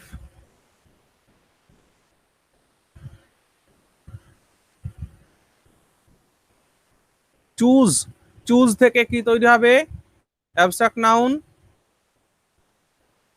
Choice. chosen choice sorry, এটা that is C, choice, CHOICE, choice. Please থেকে কি তৈরি হবে বলো? Pleasure, PLEASURE, PLEASURE, pleasure.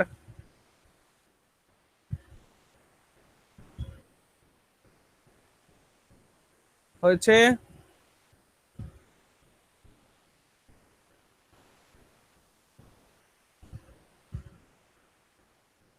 Appear থেকে কি তৈরি হবে বলতে পারো? অ্যাপিয়ারেন্স। হ্যাঁ, ভেরি গুড। appearance হ্যাঁ, লাস্টে ANCE যোগ করে দেবে, ANCE। লাস্টে শুধু ANCE যোগ করে দেবে, অ্যাপিয়ারেন্স। অ্যাপিয়ার থেকে তৈরি হবে অ্যাপিয়ারেন্স।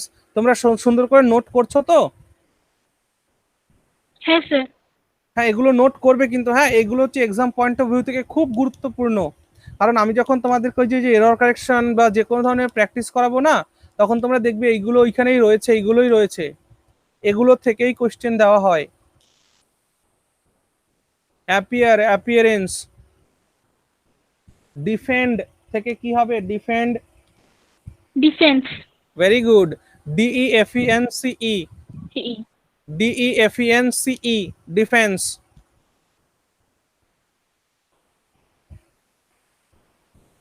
মুভ থেকে কি তৈরি হবে? মুভ থেকে movement. Movement, very good.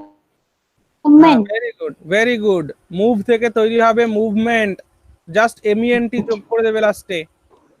Move থেকে তৈরি হবে মুভমেন্ট। অ্যাপয়েন্ট থেকে কি তৈরি হবে? Appoint, Appointance. অ্যাপয়েন্টমেন্ট। হ্যাঁ, Appointment. Appointment, appointment, yes. Appointment.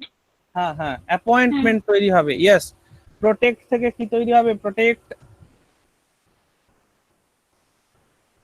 Protection. Protection, very good. Protect থেকে তৈরি হবে প্রোটেকশন। নো থেকে কি তৈরি হবে? নো,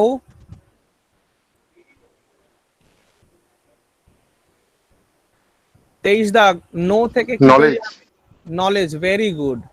নো থেকে তৈরি হবে knowledge, KNOWLEDGE, knowledge, KNOWLEDGE, knowledge. Know থেকে তৈরি হবে নলেজ।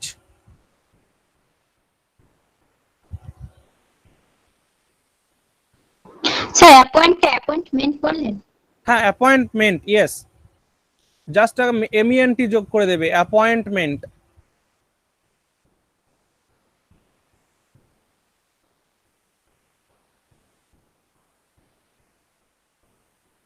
হচ্ছে। তারপর দেখো প্র্যাকটিস, PRACTISC, প্র্যাকটিস, এটা একটা ভার্ব, এর মানে প্র্যাকটিস করা। এর থেকে কি নাউন তৈরি হবে? প্র্যাকটিসাইজ হয় কি sir? Yeah প্র্যাকটিসাইজ। প্র্যাকটিসাইজ।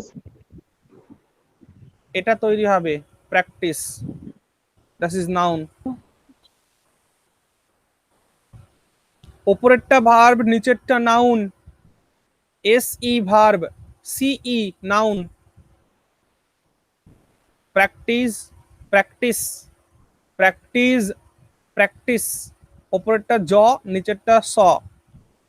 Practice and practice. Deliver থেকে কি তৈরি হবে? Deliver, delivery. Delivery, delivery, DELIVERY, just লাস্টে একটা ওয়াই যোগ করে দেবে, ডেলিভারি। তাহলে এখানে আমরা অ্যাবস্ট্রাক্ট নাউনের সম্পর্কে শিখলাম। এগুলো সব অ্যাবস্ট্রাক্ট নাউন, ঠিক না? হ্যাঁ।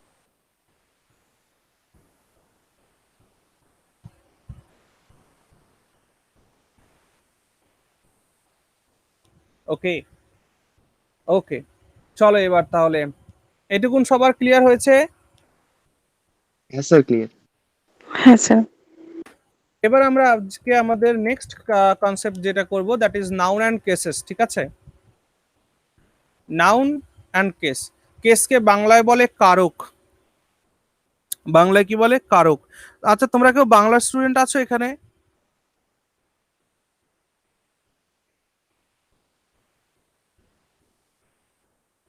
বাংলার স্টুডেন্ট আছো কেউ এখানে? হ্যাঁ স্যার। বলো তো কারক কি জিনিস?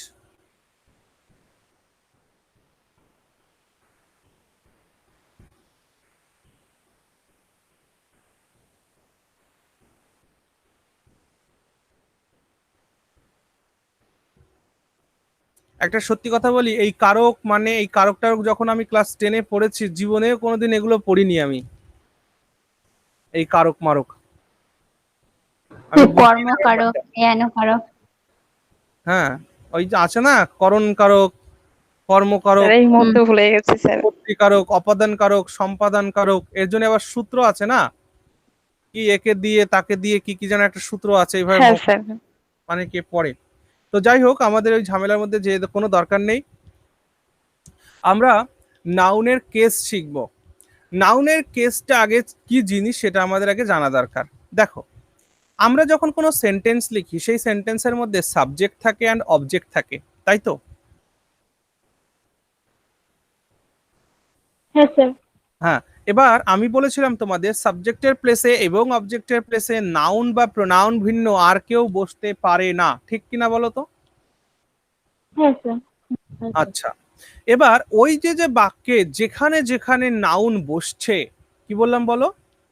বাক্যে যেখানে যেখানে নাউন বসছে, সেই নাউন বসে অন্যান্য শব্দের সঙ্গে, ওই বাক্যে তো অনেকগুলো শব্দ থাকবে, তো ওই বাক্যে অনেকগুলো শব্দের সাথে যে রিলেশনটা মেইনটেইন করে, সেই রিলেশনটাকে বলা হয় কেস। অর্থাৎ তোমাদের এখানে দেখতে পাচ্ছ, the relation in which a noun stands to some other words. বলছে যে সম্পর্কের জন্যে কোনো একটা নাউন অন্য সমস্ত শব্দের সঙ্গে বসে, or the change of the form, অথবা তাদের রূপের পরিবর্তন করে, by which this relation is indicated, is called case. একটা জিনিস আমি তোমাদের বোঝাতে চাই, সংজ্ঞা যেটা লেখা আছে, জাস্ট এটা হলো রিলেশন। ওকে, আমি এখানে এক্সাম্পল লিখছি, তোমরা ভালো করে বুঝে নেবে। আমি বললাম যে রাম লাভস সীতা। ওকে, এইবার রাম সীতাকে ভালোবাসে, তাহলে ভালোবাসছে কে? রাম। কাকে বাসছে? সীতাকে। অর্থাৎ এইখানে রাম যেখানে বসেছে, এইখানে একটা কেস হয়েছে, এখানে একটা কেস হয়েছে। মনে রাখবে, ইংরাজি গ্রামারে তোমরা যদি খুঁজে দেখো, তোমরা পাবে কেস 4 প্রকার, কিন্তু আমি তোমাদের বলছি কেস হলো 5 প্রকার, আর সেই কেসগুলোকে আমি বোল্ডে লিখে রেখেছি। তো আমি এখানে তোমাদের প্রথমটা যেটা বোঝাতে চাইছি, যে that is nominative case. Nominative case কাকে বলে? যেটাকে আমরা সাবজেক্টিভ কেসও বলে থাকি। মনে রাখবে, কোনো সাবজেক্টের প্লেসে যদি কোনো নাউন বসে, কি কি বললাম বলো? কোনো সাবজেক্টের প্লেসে কোনো যদি নাউন বসে বসে। তাহলে সেই নাউনটা নমিনেটিভ কেসে ইউজ হয়েছে বলে আমরা বলে থাকবো গ্রামারে, বুঝেছো? অর্থাৎ কোনো নাউনের কোন কেস হলো, কোনো নাউন নমিনেটিভ হলো না অবজেক্টিভ হলো না পজিটিভ হলো না ভোকেটিভ হলো না অ্যাপোজিশন হলো, বুঝবো কি করে? যখন কোনো নাউন সাবজেক্টের প্লেসে বসবে, তাই তোমরা এভাবে নোটটা লিখে নেবে, ওপরে যতটুকুন সংজ্ঞা লেখা আছে লিখে নিয়ে এখানে এই সংজ্ঞাটা লিখবে। এখন আমি যেটা বলছি ওপরের থেকে তোমরা সংজ্ঞাটা একটু লিখে নাও। জাস্ট সম্পর্ক, কেমন সম্পর্ক তোমরা এখনই বুঝে যাবে। আগে লিখে নাও, যতটুকুন যা লেখা আছে লিখে নাও। এবং তোমরা এই প্রত্যেকটি পাঁচটার মাঝখানে একটু একটু ফাঁকা রাখবে তোমাদের নোটের মধ্যে। পুরো স্ক্রিনটাকে তোমরা একবার লেখো। আমি স্ক্রিনটা পরিষ্কার করে দিচ্ছি। পুরো স্ক্রিনটাতে যা আছে লিখে নাও একবার খাতায়। এবং এই যে যে পাঁচটা কেস রয়েছে, এই পাঁচটা কেসের মাঝখানে তোমরা একটু একটু করে ফাঁকা রাখবে।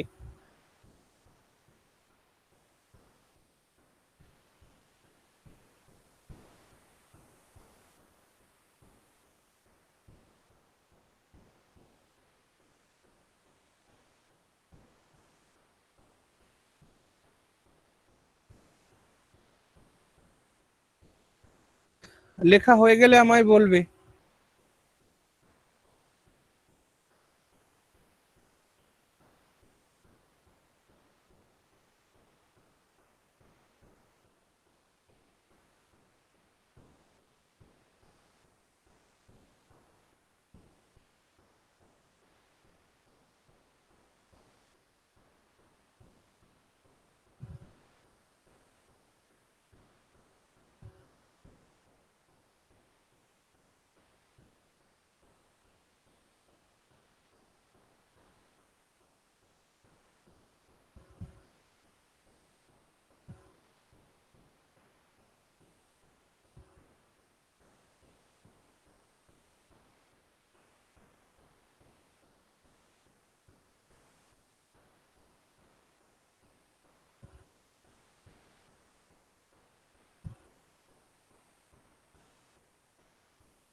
সবার লেখা হয়েছে? হ্যালো স্যার, হ্যাঁ, ওই চন্দন মেসেজ করছে, ও কোনো কথা শুনতে পাচ্ছে না। এখন শুনতে পাচ্ছ কি? যদি কেউ শুনতে না পারো একবার লেফট করে আবার জয়েন করো। বাকিরা শুনতে পাচ্ছ আমার কথা? হ্যাঁ স্যার, শোনা যাচ্ছে। হ্যাঁ স্যার, শুনতে পাচ্ছি।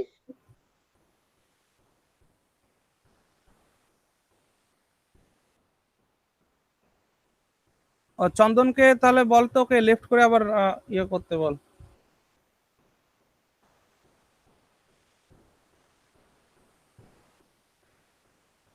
হ্যাঁ স্যার, ঠিকঠাক আছে স্যার, শোনা যাচ্ছে? হ্যাঁ শোনা যাচ্ছে, তুমি শুনতে পাচ্ছ? হ্যাঁ স্যার, মানে এইদিকে স্যার এত নেটওয়ার্ক প্রবলেম খুব মানে ইরিটেট করে। ওকে, স্যার হয়ে গেছে লেখা। হ্যাঁ সবার লেখা হয়ে গেছে তো? হ্যাঁ স্যার, হয়ে গেছে। আচ্ছা, তাহলে আমি আবার বলছি, দেখো কেস খুব সহজ জিনিস, কিন্তু গ্রামার বইগুলো এই কেসকে এতটা জটিল কঠিন করে রেখেছে, ভাবনার বাইরে। আমি তোমাদেরকে যতটা সহজভাবে বোঝানো যায় ততটা সহজভাবে বোঝানোর চেষ্টা করছি।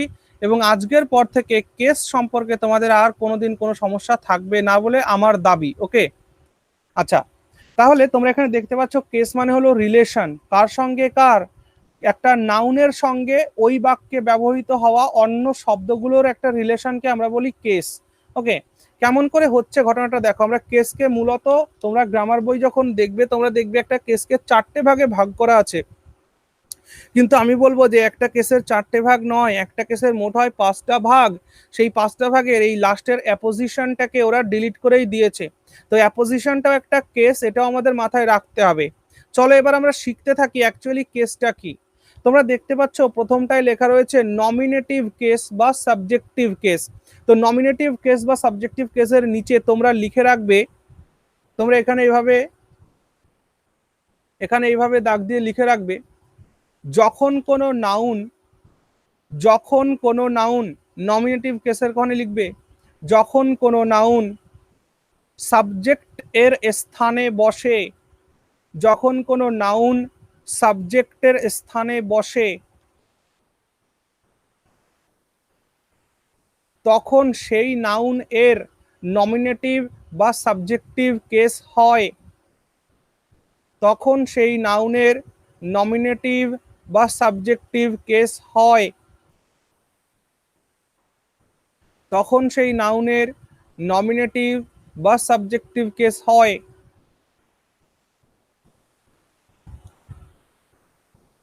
তাহলে এবার দেখো, রাম লাভস সীতা, রাম সীতাকে ভালোবাসে। এই ক্ষেত্রে সাবজেক্টের প্লেসে কে বসলো? রাম বসলো না। রাম। তাই মনে রাখবে রামটা এখানে সাবজেক্টিভ কেস। তোমরা নিচে এক্সাম্পল লিখবে, এক্সাম্পল লিখে লিখবে রাম লাভস সীতা। এই ক্ষেত্রে রাম সাবজেক্টিভ কেস হয়েছে। এই একই সাথে তোমাদের আরেকটু জায়গা থাকলে নিচে আরেকটা লাইন লিখবে এক্সাম্পলের নিচে। দেখো এই সেন্টেন্সটাকে যদি আমি এরকম লিখি, সীতা লাভস রাম, এই ক্ষেত্রে এসে নিচেরটার ক্ষেত্রে সীতা সাবজেক্টের প্লেসে বসলো। তাই তোমরা এক্সাম্পলের নিচের লাইনে লিখবে যে এই ক্ষেত্রে সীতা, এই ক্ষেত্রে Sita subjective case, Sita subjective case. Case বুঝেছো? হ্যাঁ স্যার। সাবজেক্টের প্লেসে যে থাকবে তার হলো সাবজেক্টিভ কেস, পরিষ্কার কথা। আর তাহলে দুই দাগেরটা বললে কি বলবো আমরা, বলো? দুই দাগেরটা তাহলে ক্ষেত্রে রাম সীতা অবজেক্টিভ হ্যাঁ, আর আর পরের দ্বিতীয়টার ক্ষেত্রে ক্ষেত্রে রাম অবজেক্টিভ। রামের। তাহলে তোমরা, হ্যাঁ তাহলে তোমরা ওইভাবে একটু লিখে নেবে। তোমরা এখানে লিখে নেবে যে অবজেক্টের স্থানে, যখন কোনো নাউন অবজেক্টের স্থানে বসে, যখন কোনো নাউন অবজেক্টের স্থানে বসে তখন তার ক্ষেত্রে অবজেক্টিভ কেস হয়। যখন কোনো নাউন অবজেক্টের স্থানে বসে তখন তখন তার অবজেক্টিভ কেস হয়। লিখে নিয়েছো? হ্যাঁ স্যার। কিন্তু তোমরা এখানে দেখতে পাচ্ছ এখানে ব্র্যাকেটের মধ্যে আমি লিখে রেখেছি অ্যাকিউজিটিভ কেস অ্যান্ড ডেটিভ কেস লেখা আছে। হ্যাঁ আছে। তাহলে হ্যাঁ স্যার। তাহলে অ্যাকিউজিটিভ কেস কাকে বলে আর ডেটিভ কেস কাকে বলে এটাও তো জানতে হবে, নাকি হবে না বলো? হ্যাঁ স্যার, জানতে হবে। হ্যাঁ স্যার। আচ্ছা, দেখো তোমাদের একটা কথা আমি বলি। আমি তোমাদের চাইলে কিন্তু এই কোর্সটাকে তোমাদের জাস্ট এক্সাম ওরিয়েন্টেড যা যা আছে সেগুলো করেই শেষ করে দিতে পারি। আমি কি তেমন করব নাকি কমপ্লিট ইংরেজি গ্রামারটাকে শেখাবো বলো? না না, ভালো স্যার করে কমপ্লিট হ্যাঁ, তোমাদেরকে আমি খুব ভালোভাবে বলছি। দেখো এখন যেহেতু মোটামুটি আহ, আমি অ্যাকচুয়ালি অনলাইনে পড়াই না, তোমাদের অনলাইন, তোমরাই আমাকে শুরু, অনলাইনে ছাত্র হিসাবে তোমরাই শুরু। তো সেই ক্ষেত্রে দাঁড়িয়ে মোটামুটি এখন তো অনেক এনার্জি আছে তাই এগুলো করে দিচ্ছি, কিন্তু পরবর্তী সময় যারা পড়বে তারা এগুলো পাবে কিনা সন্দেহ আছে। কিন্তু তোমাদের আমি বলছি এগুলো কতটা গুরুত্বপূর্ণ কেন জানো? কারণ একটা জিনিস মনে রাখবে, যখন তোমরা কেউ টিউশনি করো? হ্যাঁ তোমরা স্যার, কেউ আমি বাচ্চা পড়াতাম পড়াও? কয়েক বছর আগে। হ্যাঁ, আমি গ্রাজুয়েশনে পড়িয়েছি আর কি। হ্যাঁ, তাহলে তোমরা মানে যদি আমার ক্ষেত্রে মানে বড় বড় স্টুডেন্ট ছিল আর কি, ছোট স্টুডেন্ট পড়াইনি স্যার কোনোদিন। হ্যাঁ, বুঝতে পেরেছি। তো ছোট স্টুডেন্ট হোক আর বড় স্টুডেন্ট হোক, ইংরেজির কাছে সবই সমান। আমি যেটা চাইছি যে তোমরা আমায় বলো তো, এই যে কয়দিন ক্লাস হয়েছে, এই ক্লাস হওয়ার পরে আমি যতগুলো কনসেপ্ট তোমাদের করিয়েছি এই প্রত্যেকটা কনসেপ্ট তুমি অন্যদেরকে বোঝাতে পারবে কিনা পারবে না বলো তো একটু?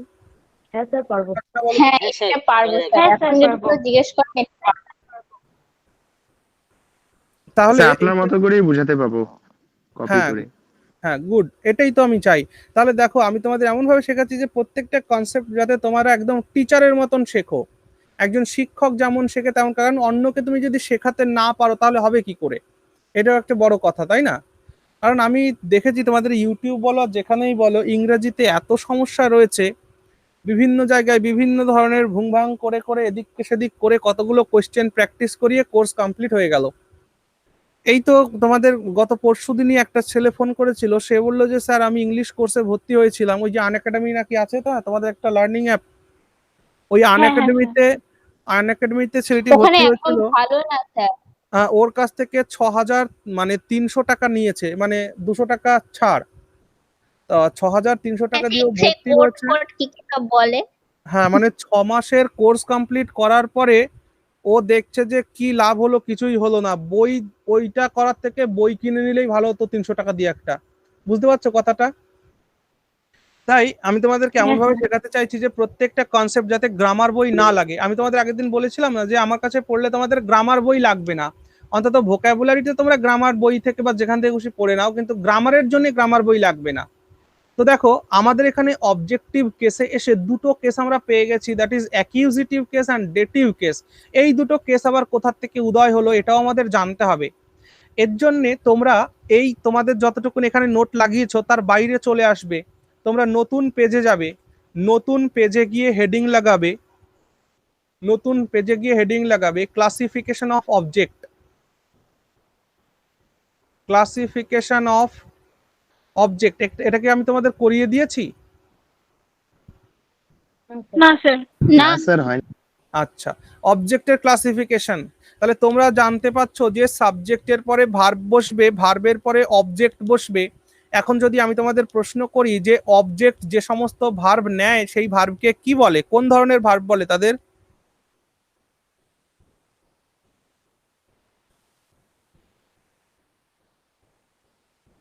বলো হে। যে সমস্ত ভার্বের অবজেক্ট আছে সেই সমস্ত ভার্বকে কি বলি আমরা, বলো?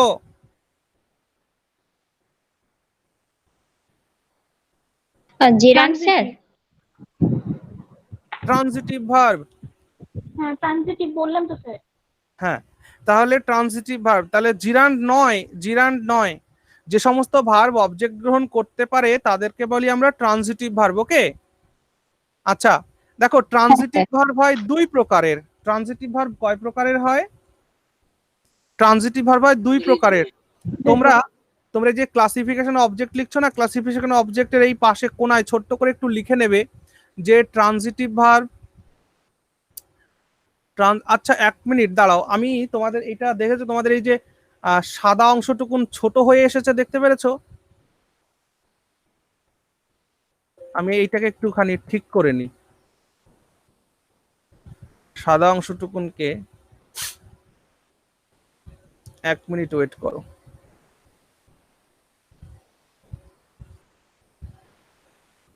তোমরা একটু তোমাদের এই পাতা উল্টে ট্রানজিটিভটাকে একটু দেখে নাও তো।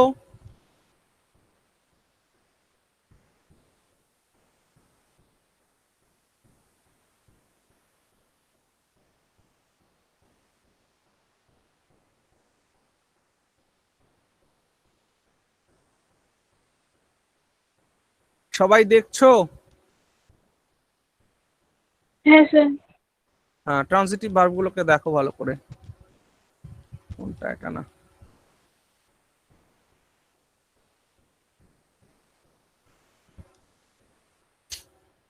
ওকে, তারপরে এটুকুনি থাকলো কেন? তোমরা কি কেউ বলতে পারবে এটা এমন কেন হচ্ছে? স্ক্রিনটা এতটা বেশি কালো, মাঝখানে একটুখানি সাদা। স্যার ইএস এখানে ঠিকই দেখাচ্ছে আমার এসকেপটা এখানে। আমাদের এখানে তো বড় যেমন দেখাচ্ছে ওটাই ও, ঠিকঠাকই আছে। তোমাদের ওখানে তোমরা কমপ্লিট হোয়াইট পার্টটুকুনি দেখতে পাচ্ছো? হ্যাঁ স্যার। না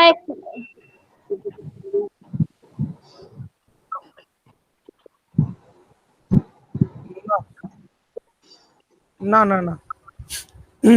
তো যাই হোক দেখো এসকেপটা তোমরা, হ্যাঁ ছেড়ে দাও, আমি বুঝতে পারছি এটা কোনো একটা সমস্যা হয়েছে। তোমরা সব ঠিকঠাক দেখতে পাচ্ছ তো? হ্যাঁ দেখতে পাচ্ছি। হ্যাঁ স্যার। হ্যাঁ ওকে, দেখো হ্যাঁ স্যার ফুল স্ক্রিনই দেখা যাচ্ছে। হ্যাঁ, ট্রানজিটিভ ভার্বকে আমরা দুটো ভাগে ভাগ করব। একটাকে আমরা বলবো মনোট্রানজিটিভ, মনোট্রানজিটিভ, আর একটাকে আমরা বলবো ডাই ট্রানজিটিভ, ডাই ট্রানজিটিভ। ঠিক আছে, মনোট্রানজিটিভ অ্যান্ড ডাই ট্রানজিটিভ ভার্ব। ওকে, এবার বলো তো মনো মানে কি? একটাই। এক। মনো মানে সিঙ্গেল, ওয়ান। ডাই মানে কি? দুই। তাহলে ট্রানজিটিভ ভার্বের অবজেক্ট থাকবে, ট্রানজিটিভ ভার্ব ভিন্ন অন্য কোনো ভার্বের অবজেক্ট থাকবেই না। তাহলে ট্রানজিটিভ ভার্ব প্লাস অবজেক্ট আমরা লিখতে পারি। আগের দিন এগুলো আমরা শিখেছি, কিন্তু এগুলো মাথায় রেখো, এগুলোকে তোমরা একটুখানি দেখবে, ডেইলি খাতার পাতা উল্টে উল্টে দেখবে যে প্রিভিয়াস কি করানো হয়েছে। আর যখনই দেখতে বা মানে মনে করো প্রিভিয়াস ক্লাসে কোনো জায়গায় বুঝতে অসুবিধা হচ্ছে, তখনই ভিডিওটাকে দেখে নেবে।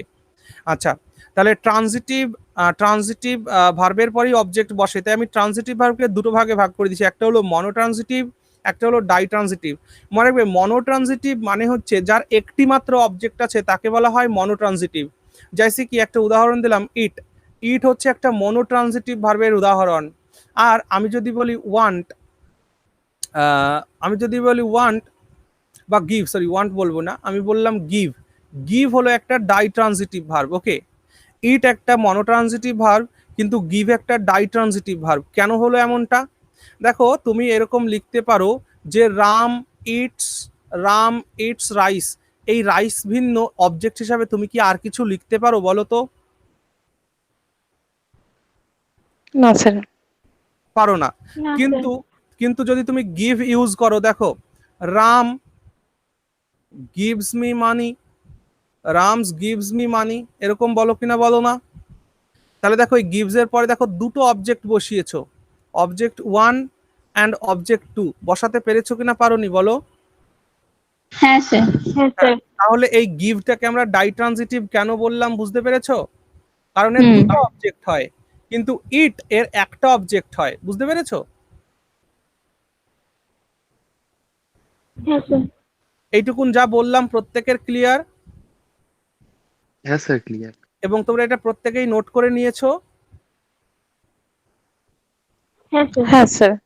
আচ্ছা, তাহলে এই যে যে দুটো অবজেক্ট আসলো, এই দুটো অবজেক্টের একটা ক্লাসিফিকেশন তো দরকার, যে এই অবজেক্টটিকে আমি কি বলবো আর এই অবজেক্টটিকে কি বলবো, সেটাও তো আমাদের জানা দরকার নাকি?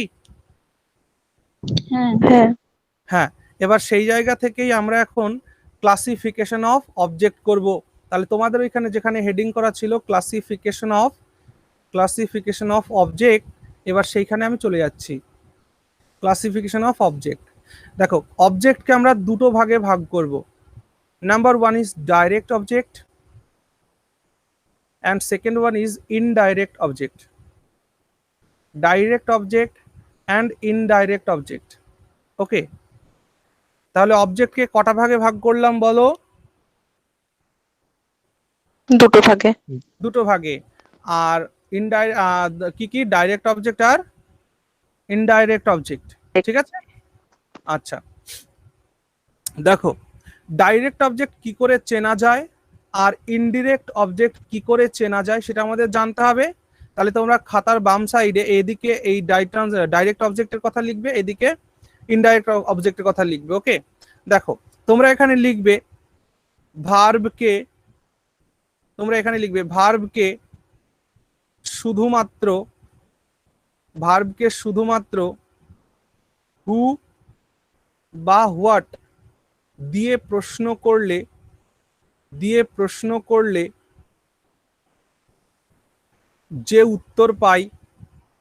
যে উত্তর পাই সেটাই ডাইরেক্ট অবজেক্ট।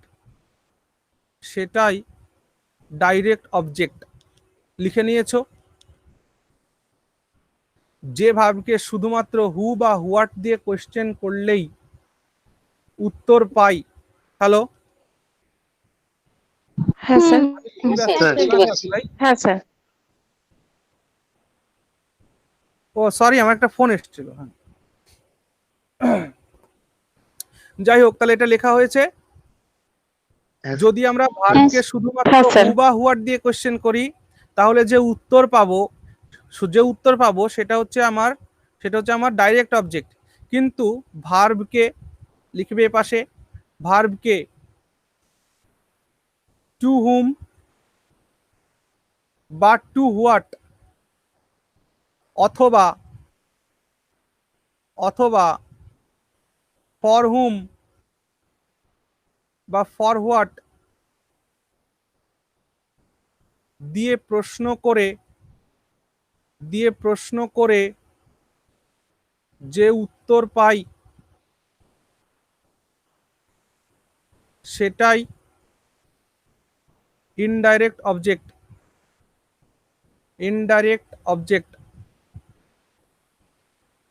লিখে নিয়েছো?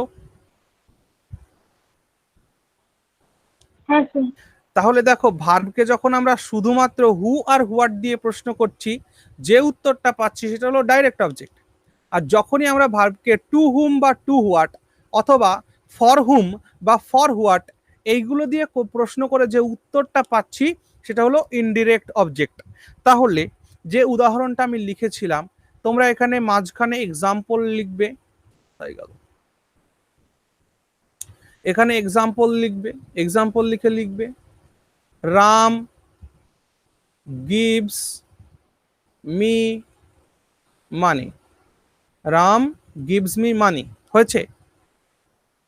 এবার আমি প্রশ্ন করছি, Ram gives what? Ram gives what? কি উত্তর পাবে? মানি। মানি। তাহলে শুধুমাত্র ভার্বকে হোয়াট দিয়ে প্রশ্ন করলে বা হু দিয়ে প্রশ্ন করলে যে অবজেক্টটা পেলাম সেটাকে আমি কি বলবো? Direct object. বুঝেছো? হ্যাঁ স্যার। আচ্ছা, আমি যদি ভার্বকে প্রশ্ন করি Ram gives money to hmm, Ram gives money to hmm, me, object পেয়ে গেলে ইনডাইরেক্ট অবজেক্ট। বুঝতে পেরেছো? হ্যাঁ হ্যাঁ স্যার। স্যার। হ্যাঁ, তাহলে আর কোনোদিন হ্যাঁ, ভুল হবে না তো? খুব ভালো করে শিখে গেলে না স্যার। জিনিসটা। তাহলে অবজেক্ট হলো দুই প্রকার, একটা হলো ডাইরেক্ট অবজেক্ট, একটা হলো ইনডাইরেক্ট অবজেক্ট। তাহলে ডাইরেক্ট অবজেক্ট কোনটা? যখন আমি ভার্বকে শুধুমাত্র হু হোয়াট দিয়ে কোশ্চেন করে উত্তর পাবো সেটা হলো ডাইরেক্ট অবজেক্ট। আর যখনই ভার্বকে আমি টু হুম বা টু হোয়াট বা ফর হুম বা ফর হোয়াট দিয়ে কোশ্চেন করব, তখন আমি যে উত্তর পাবো সেটা হচ্ছে ইনডিরেক্ট অবজেক্ট। ক্লিয়ার? হ্যাঁ স্যার। আচ্ছা, এখান থেকে আমি ছোট্ট করে একটা কথা বলে দিচ্ছি যে এইটার যখন ভয়েস চেঞ্জ করা হয়, হ্যাঁ মনে রাখবে, যখন সেন্টেন্স ইমপ্রুভমেন্ট করতে দেওয়া হয় আমাদের, তো মনে রাখবে ভয়েস চেঞ্জ করতে গেলে ডাইরেক্ট অবজেক্টকে আগে নিয়ে ভয়েস চেঞ্জ করা উচিত। কি বললাম বলো? ডাইরেক্ট অবজেক্ট নিয়ে হ্যাঁ, দেখো আমি এখানে একটা কথা বলছি যে আমি এইটার যদি এই যে রাম গিভস মানি, এটাকে যদি ভয়েস চেঞ্জ করি, এটা এমন করা যায়, দুভাবে করা যায়। একটা করতে পারো যে money is given to me, money is given to me by Ram, এমন একটা করতে পারো। তুমি আর একটা করতে পারো যে I am given money by Ram, I am given money by Ram. এই দুইভাবেই ভয়েস চেঞ্জটা হয় এর। বুঝেছো? এবার আমি যদি বলি যে সেন্টেন্স ইমপ্রুভমেন্টের ক্ষেত্রে বেশি সঠিক কোনটা, দেখো দুটোই কিন্তু সঠিক, মাথায় রেখো, আমি দুটোই সঠিক বলছি, একটাও ভুল না, দুটোই সঠিক। কিন্তু বেশি সঠিক কোনটা? ডাইরেক্ট অবজেক্টকে নিয়ে যেটা করা হচ্ছে সেটা বেশি সঠিক। তার মানে প্রথমটা বেশি সঠিক। বুঝেছো? মানে অ্যাপ্রোপ্রিয়েট, প্রথমটাই অ্যাপ্রোপ্রিয়েট বেশি। Money is given to me by Ram. বুঝেছো? নিচেরটা কিন্তু ভুল নয়, আমি আবার বলছি, নিচেরটা কিন্তু ভুল নয়, দুটোই সঠিক। কিন্তু মনে রাখবে, যখন সেন্টেন্স ইমপ্রুভমেন্ট করতে আসবে, সেন্টেন্স ইমপ্রুভমেন্ট চ্যাপ্টারটা এমনই গুরুত্বপূর্ণ চ্যাপ্টার, তোমাদের যখন সমস্ত গ্রামার কমপ্লিট হয়ে যাবে তখনই আমি তোমাদের সেন্টেন্স ইমপ্রুভমেন্টের মধ্যে নিয়ে যাব। কেন বলো তো? কারণ তোমরা দেখবে যে সেন্টেন্স ইমপ্রুভমেন্টে এমন উদাহরণ দেওয়া হবে সেখানে তোমাদের দেখে মনে হবে সবই ঠিক আছে, যদি তোমাদের কমপ্লিট গ্রামারের নলেজ না থাকে। তোমাদের যদি কমপ্লিট গ্রামারের নলেজ থাকে তাহলেই তোমরা বুঝতে পারবে যে এটা না হলে ওটা ইউজ করলে ভালো হতো। আমি যেমন আগের দিন বলেছিলাম না যে আই অ্যাম নোয়িং ইউ, এমন হয় না, আমাকে কি করতে হবে? I am getting familiar to him, এমন ইউজ করতে হবে। তাহলে নোয়িং যেহেতু ইউজ করা যায় না, তার পরিবর্তে গেটিং ফ্যামিলিয়ার ইউজ করতে হবে। তো এই যে ধরনের যে ডিফারেন্সগুলো রয়েছে, একই জিনিস, গ্রামাটিক্যালি দুটোই কারেক্ট, কিন্তু অ্যাপ্রোপ্রিয়েট কোনটা সঠিক কোনটা সেটাই আমরা শিখবো সেন্টেন্স ইমপ্রুভমেন্টের ক্ষেত্রে। বুঝতে পেরেছো সবাই কথাটা? তাহলে Yes, এর sir. দুটোই Yes, sir. সঠিক, কিন্তু মনে রাখবে ভয়েস চেঞ্জ করার সময় আমাদের মূল লক্ষ্য হবে ডাইরেক্ট অবজেক্টকে আগে নিয়ে কাজটা করার। ওকে, তাহলে অবজেক্টের ক্লাসিফিকেশন বোঝা গেছে। এবার দেখো তোমাদের ওখানে যে ছিল একটা ছিল অ্যাকিউজিটিভ কেস, একটা ছিল অ্যাকিউজেটিভ কেস, আর একটা ছিল ডেটিভ কেস। হ্যাঁ, তোমরা লিখেছো তো তোমাদের খাতায়?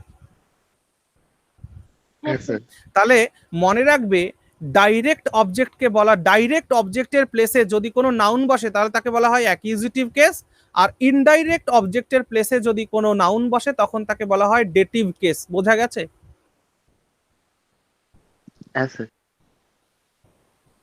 তাহলে ছিলাম আমরা এখানে, এই দেখো এই যে অ্যাকিউজিটিভ কেসটা ছিল, অ্যাকিউজেটিভ কেস, এই অ্যাকিউজেটিভ কেসটা হচ্ছে যেটা ডাইরেক্ট অবজেক্টের জন্য, এটা হলো ডাইরেক্ট অবজেক্টের জন্য, আর এই ডেটিভ কেসটা হলো ইনডাইরেক্ট অবজেক্টের জন্য। ঠিক আছে?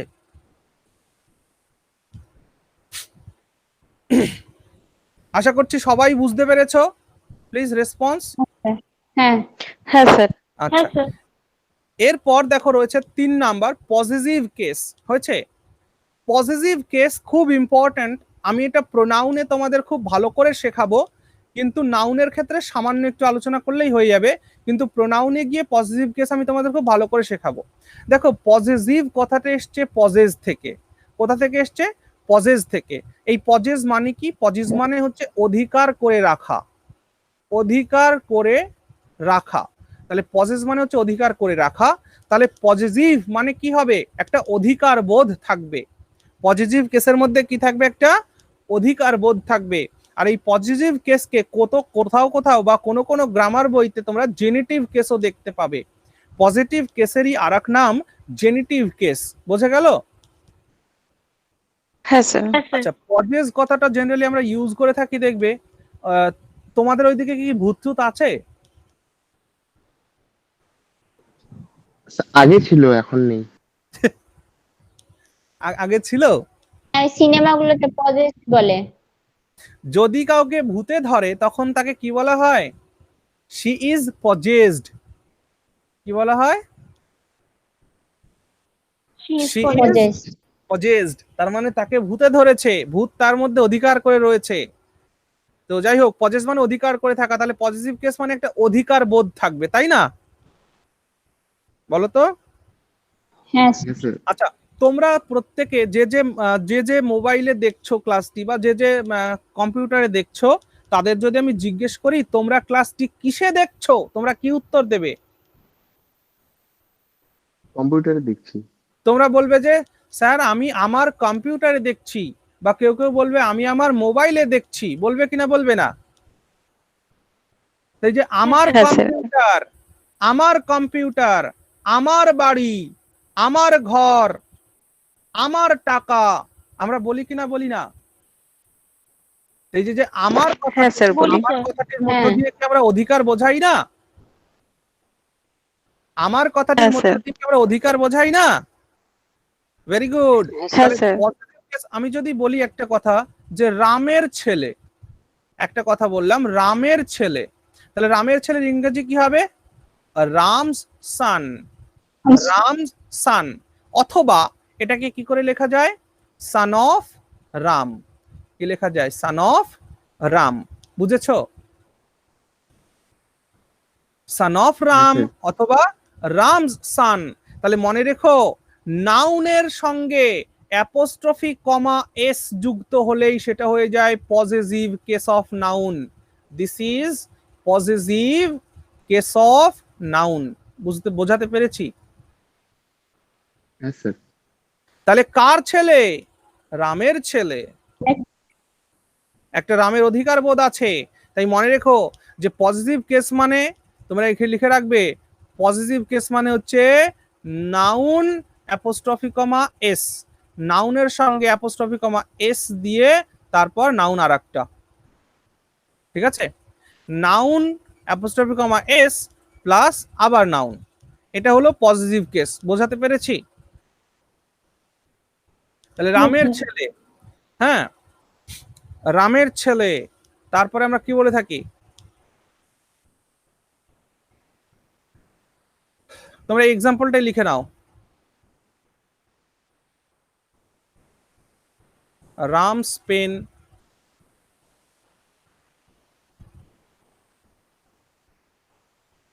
মধু, মধুস ব্রাদার। তারপরে এক্সাম্পল আরো লেখো Ritaj friend, Ritaj friend, etc. এগুলো সব হচ্ছে পজিটিভ কেস অফ নাউন। হয়েছে? আমি যখন তোমাদেরকে মানে প্রোনাউন পড়াবো, প্রোনাউন, তো প্রোনাউন যখন পড়াবো তখন তোমরা দেখবে যে প্রোনাউনের মধ্যে আমরা এই পজিটিভ কেসটাকে নিয়ে খুব ডিটেলসে আলোচনা করব, এবং ওখান থেকে তোমরা অনেক গুরুত্বপূর্ণ কিছু জিনিস শিখতে পাবে। তাহলে বলো, পজিটিভ কেস বুঝতে পেরেছো কিনা পারোনি? পেরেছি। হ্যাঁ হ্যাঁ স্যার। স্যার পেরেছি। এবার আসছে আমাদের ভোকেটিভ কেস। আমি ভোকেটিভ কেস সম্পর্কে সামান্য দু একটা কথা বলেছিলাম আগে, মনে পড়ে? হ্যাঁ ভোকেটিভ স্যার। কেস সম্পর্কে যেমন আমরা কি করি, রাম কাম হিয়ার বলি না? Ram come here. হ্যাঁ তাহলে এই যে রাম, আমি রামকে ডাকছি, রামকে ডেকে বলছি তুমি এখানে এসো, এই ক্ষেত্রে এই রামটার যে কেস হলো দ্যাট ইজ ভোকেটিভ কেস, মানে এখানে সম্বন্ধ সূচক, মানে টু কল সামওয়ান। যখন আমরা কাউকে হেল করি, সম্বোধন করি, তো বাংলায় লিখে রাখবে সম্বোধন কারক, সম্বোধন কারক। যখন আমরা কাউকে ডাকি, Ram come here,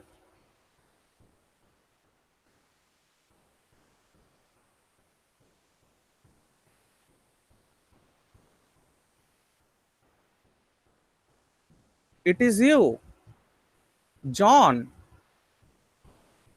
it is you John, ও জন তুমি। আমরা এরকম বলি কিনা, বলি না? ইট ইজ ইউ জন, ও জন তুমি। রাম কাম হিয়ার, রাম এদিকে এসো, বলি কিনা, বলি না? এই ক্ষেত্রে রামের যে প্রয়োগ হয়েছে, এই ক্ষেত্রে জনের যে প্রয়োগ হয়েছে, এগুলোকে আমরা বলে থাকি ভোকেটিভ কেস, অর্থাৎ সম্বন্ধ সূচক কারক। যখন আমি কোনো নাউনকে ডেকে কোনো কথা বলছি, তখন সেটাকে বলা হয় ভোকেটিভ কেস। বুঝতে পেরেছো এটা? হ্যাঁ স্যার। ওকে, এবার চলে এসো অ্যাপোজিশন কেস। অ্যাপোজিশন কেসটা খুবই গুরুত্বপূর্ণ, কিন্তু দুঃখের বিষয় কেসের মধ্যে অ্যাপোজিশন কেসটাকে দেওয়াই নেই। অ্যাপোজিশন কেসটা কি জিনিস আগে ভালো করে বোঝো। মনে করো যে তোমাদের বাড়ির পাশে কোনো একটি স্কুল আছে, সেই স্কুলের রামবাবু হেডমাস্টার, সেইখানে রামবাবু কি হেডমাস্টার। তো তুমি যখন মাইকে অ্যানাউন্স করছো, রামবাবুকে মঞ্চে ডাকছো, তা রামবাবুকে মঞ্চে ডাকার জন্য তুমি কি বলছো? Now presenting Rambabu comma the headmaster comma come on stage, come on stage. এই যে দেখো, রামবাবুও যে, আবার এই হেডমাস্টারও একই ব্যাপার। তো সেই ক্ষেত্রে এই যে হেডমাস্টার তুমি ইউজ করলে একটা নাউন, দিস ইজ অ্যাপোজিশন। কি বলেছি বোঝা গেছে? না স্যার, আবার একটু বলুন না। আমি বললাম যে Rambabu the headmaster come on stage, এই রামবাবু আপনি হেডমাস্টার মঞ্চে আসুন। মানে আমরা যখন একই ব্যক্তির বিভিন্ন নাম, একটা ব্যক্তি, মনে করো রামবাবু, সে একটা নাম, আবার সে তো একটা হেডমাস্টারও। তাকে যখন আমি মঞ্চে ডাকছি, তখন তাকে আমি কি বলছি, যে Rambabu the headmaster of our school come here বা কাম অন স্টেজ। বুঝতে পারলে? সেই ক্ষেত্রে আমি রামবাবুর জন্য দুটো ধরনের নাউন ইউজ করছি, রামবাবুও যে, হেডমাস্টারও সে। বুঝেছো? Apposition case. আবার দেখো, আমি যদি এমন বলি সীতা, কমা দিয়ে লিখলাম রামস ওয়াইফ, কমা দিয়ে লিখলাম লবস মাদার, বুঝেছো? তাহলে এক সীতাকে বোঝানোর জন্য ইজ ওয়াজ ফ্রম নেপাল, মানে সীতাটাকে রামের স্ত্রী, লবের মা, ওয়াজ ফ্রম নেপাল, সে নেপালের থেকে ছিল। সীতা দেবীর বাবার বাড়ি কোথায় বলো? নেপালে জানি। নেপালে। সীতা দেবীর বাবার বাড়ি নেপালে। তাহলে সীতা রামস ওয়াইফ, লবস মাদার, যে রামস ওয়াইফ, লবস মাদার, এখানে যত ধরনের যে আমি ইউজ করছো এক সীতাকে বোঝানোর জন্য, এগুলোকে বলা হয় অ্যাপোজিশন। বুঝেছো? হুম। বা এমনও আরো উদাহরণ লিখতে পারো, যেমন মনে করো তোমাদের এলাকায় একজন ভদ্রলোক আছেন যার নাম মনে করো শ্যাম। সেই শ্যাম একজন মনে করো আইপিএস অফিসার, ওকে? তো সে কোনো একটা জায়গার এসপি। তো তুমি কি বলছো? যে শ্যাম দ্য এসপি কাম হিয়ার, বলছো কিনা? বলছো না? শ্যাম হ্যাঁ স্যার। এসপি এখানে এসো, আমরা বলি না? এখন তো মাঝে মাঝেই বলে থাকি আমরা যে তুমি মনে করো কোন একটা নাম X Y Z, X the good student come here, বলি না? ওই যে দ্য গুড স্টুডেন্ট ইউজ করলে, দ্য এসপি ইউজ করলে, কোন একটা প্রপার নামকে বোঝানোর জন্য তুমি আরো কতগুলো নাম ইউজ করছো তার সাথে। সেই নামগুলো হয় তার ডেজিগনেশন হতে পারে, বা সেই নামগুলো তার কোনো মানে গুড কোয়ালিটি শো করছে, বা তার কোনো পজিশন শো করছে। সেই ক্ষেত্রে সেই নামগুলোকে আমরা বলে থাকি অ্যাপোজিশন কেস অফ নাউন। বুঝেছো? ক্লিয়ার প্রত্যেকে? হ্যাঁ স্যার। আচ্ছা, হ্যাঁ স্যার। তাহলে আমরা কেস সম্পর্কে আজকে শিখলাম। কেসের 4টি সেকশন দেখলাম: নমিনেটিভ কেস বা সাবজেক্টিভ কেস, অবজেক্টিভ কেস দেখলাম, পজিটিভ কেস দেখলাম, ভোকেটিভ কেস দেখলাম, এন্ড অ্যাপোজিশন কেস দেখলাম। ওকে, হ্যাঁ স্যার। ক্লিয়ার? এই পর্যন্ত প্রত্যেকে বুঝেছো? কারো যদি কোনো কোশ্চেন থাকে, আমি 1 মিনিট ওয়েট করছি। কারো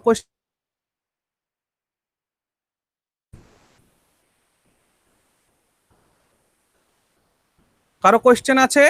বচন ভাই বুঝেছো? বচন? হ্যাঁ স্যার, বুঝতে পেরেছি। চন্দন বর্মা আছো? চন্দন বর্মা?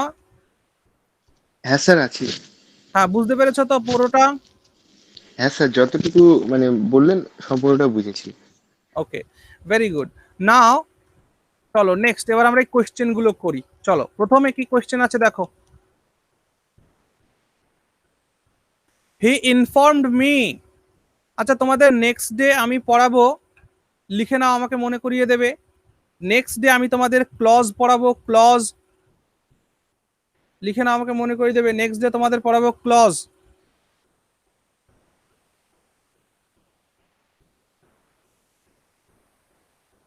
হ্যাঁ, মনে করিয়ে দেবে কিন্তু, হ্যাঁ।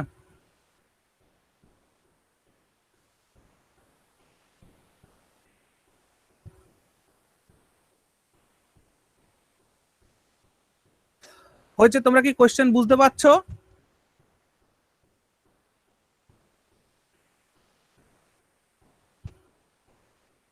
না স্যার, একটু বড় করুন, বোঝা যাচ্ছে না।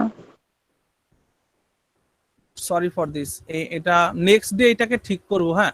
আচ্ছা, তাহলে কাজ করি, এগুলো আমরা নেক্সট ডে প্র্যাকটিস করি কোশ্চেন গুলো। আজকে যতটুকুন পড়া হলো তোমরা একটু দেখে নাও, তাহলে নেক্সট ডে কোশ্চেন গুলো প্র্যাকটিস করি পরের দিন। এদের সাইজগুলোকে একটু বড় করে আজকে ক্লাসটা শেষ করি এখানে তাহলে। ঠিক আছে স্যার। ঠিক আছে ঠিক স্যার। আছে। হ্যাঁ, ওকে। ঠিক আছে। ওকে। এটা কেন ছোট হয়ে গেল আমি বুঝলাম না তো। এটা তো আমি ঠিক সাইজেরই করেছিলাম। এখন কি বলতো, তোমরা হয়তো ফুল স্ক্রিন দেখতে পাচ্ছ, কিন্তু আমার এখানে জিনিসটা ছোট হয়ে গেছে একদম। এটা কেন হলো কে জানে। যাই হোক, তো ঠিক আছে, ক্লাস তোমাদের এখানে শেষ হলো। তোমরা এখন লেফট হতে পারো, যার যদি কোনো কোয়েশ্চেন থাকে করতে পারো।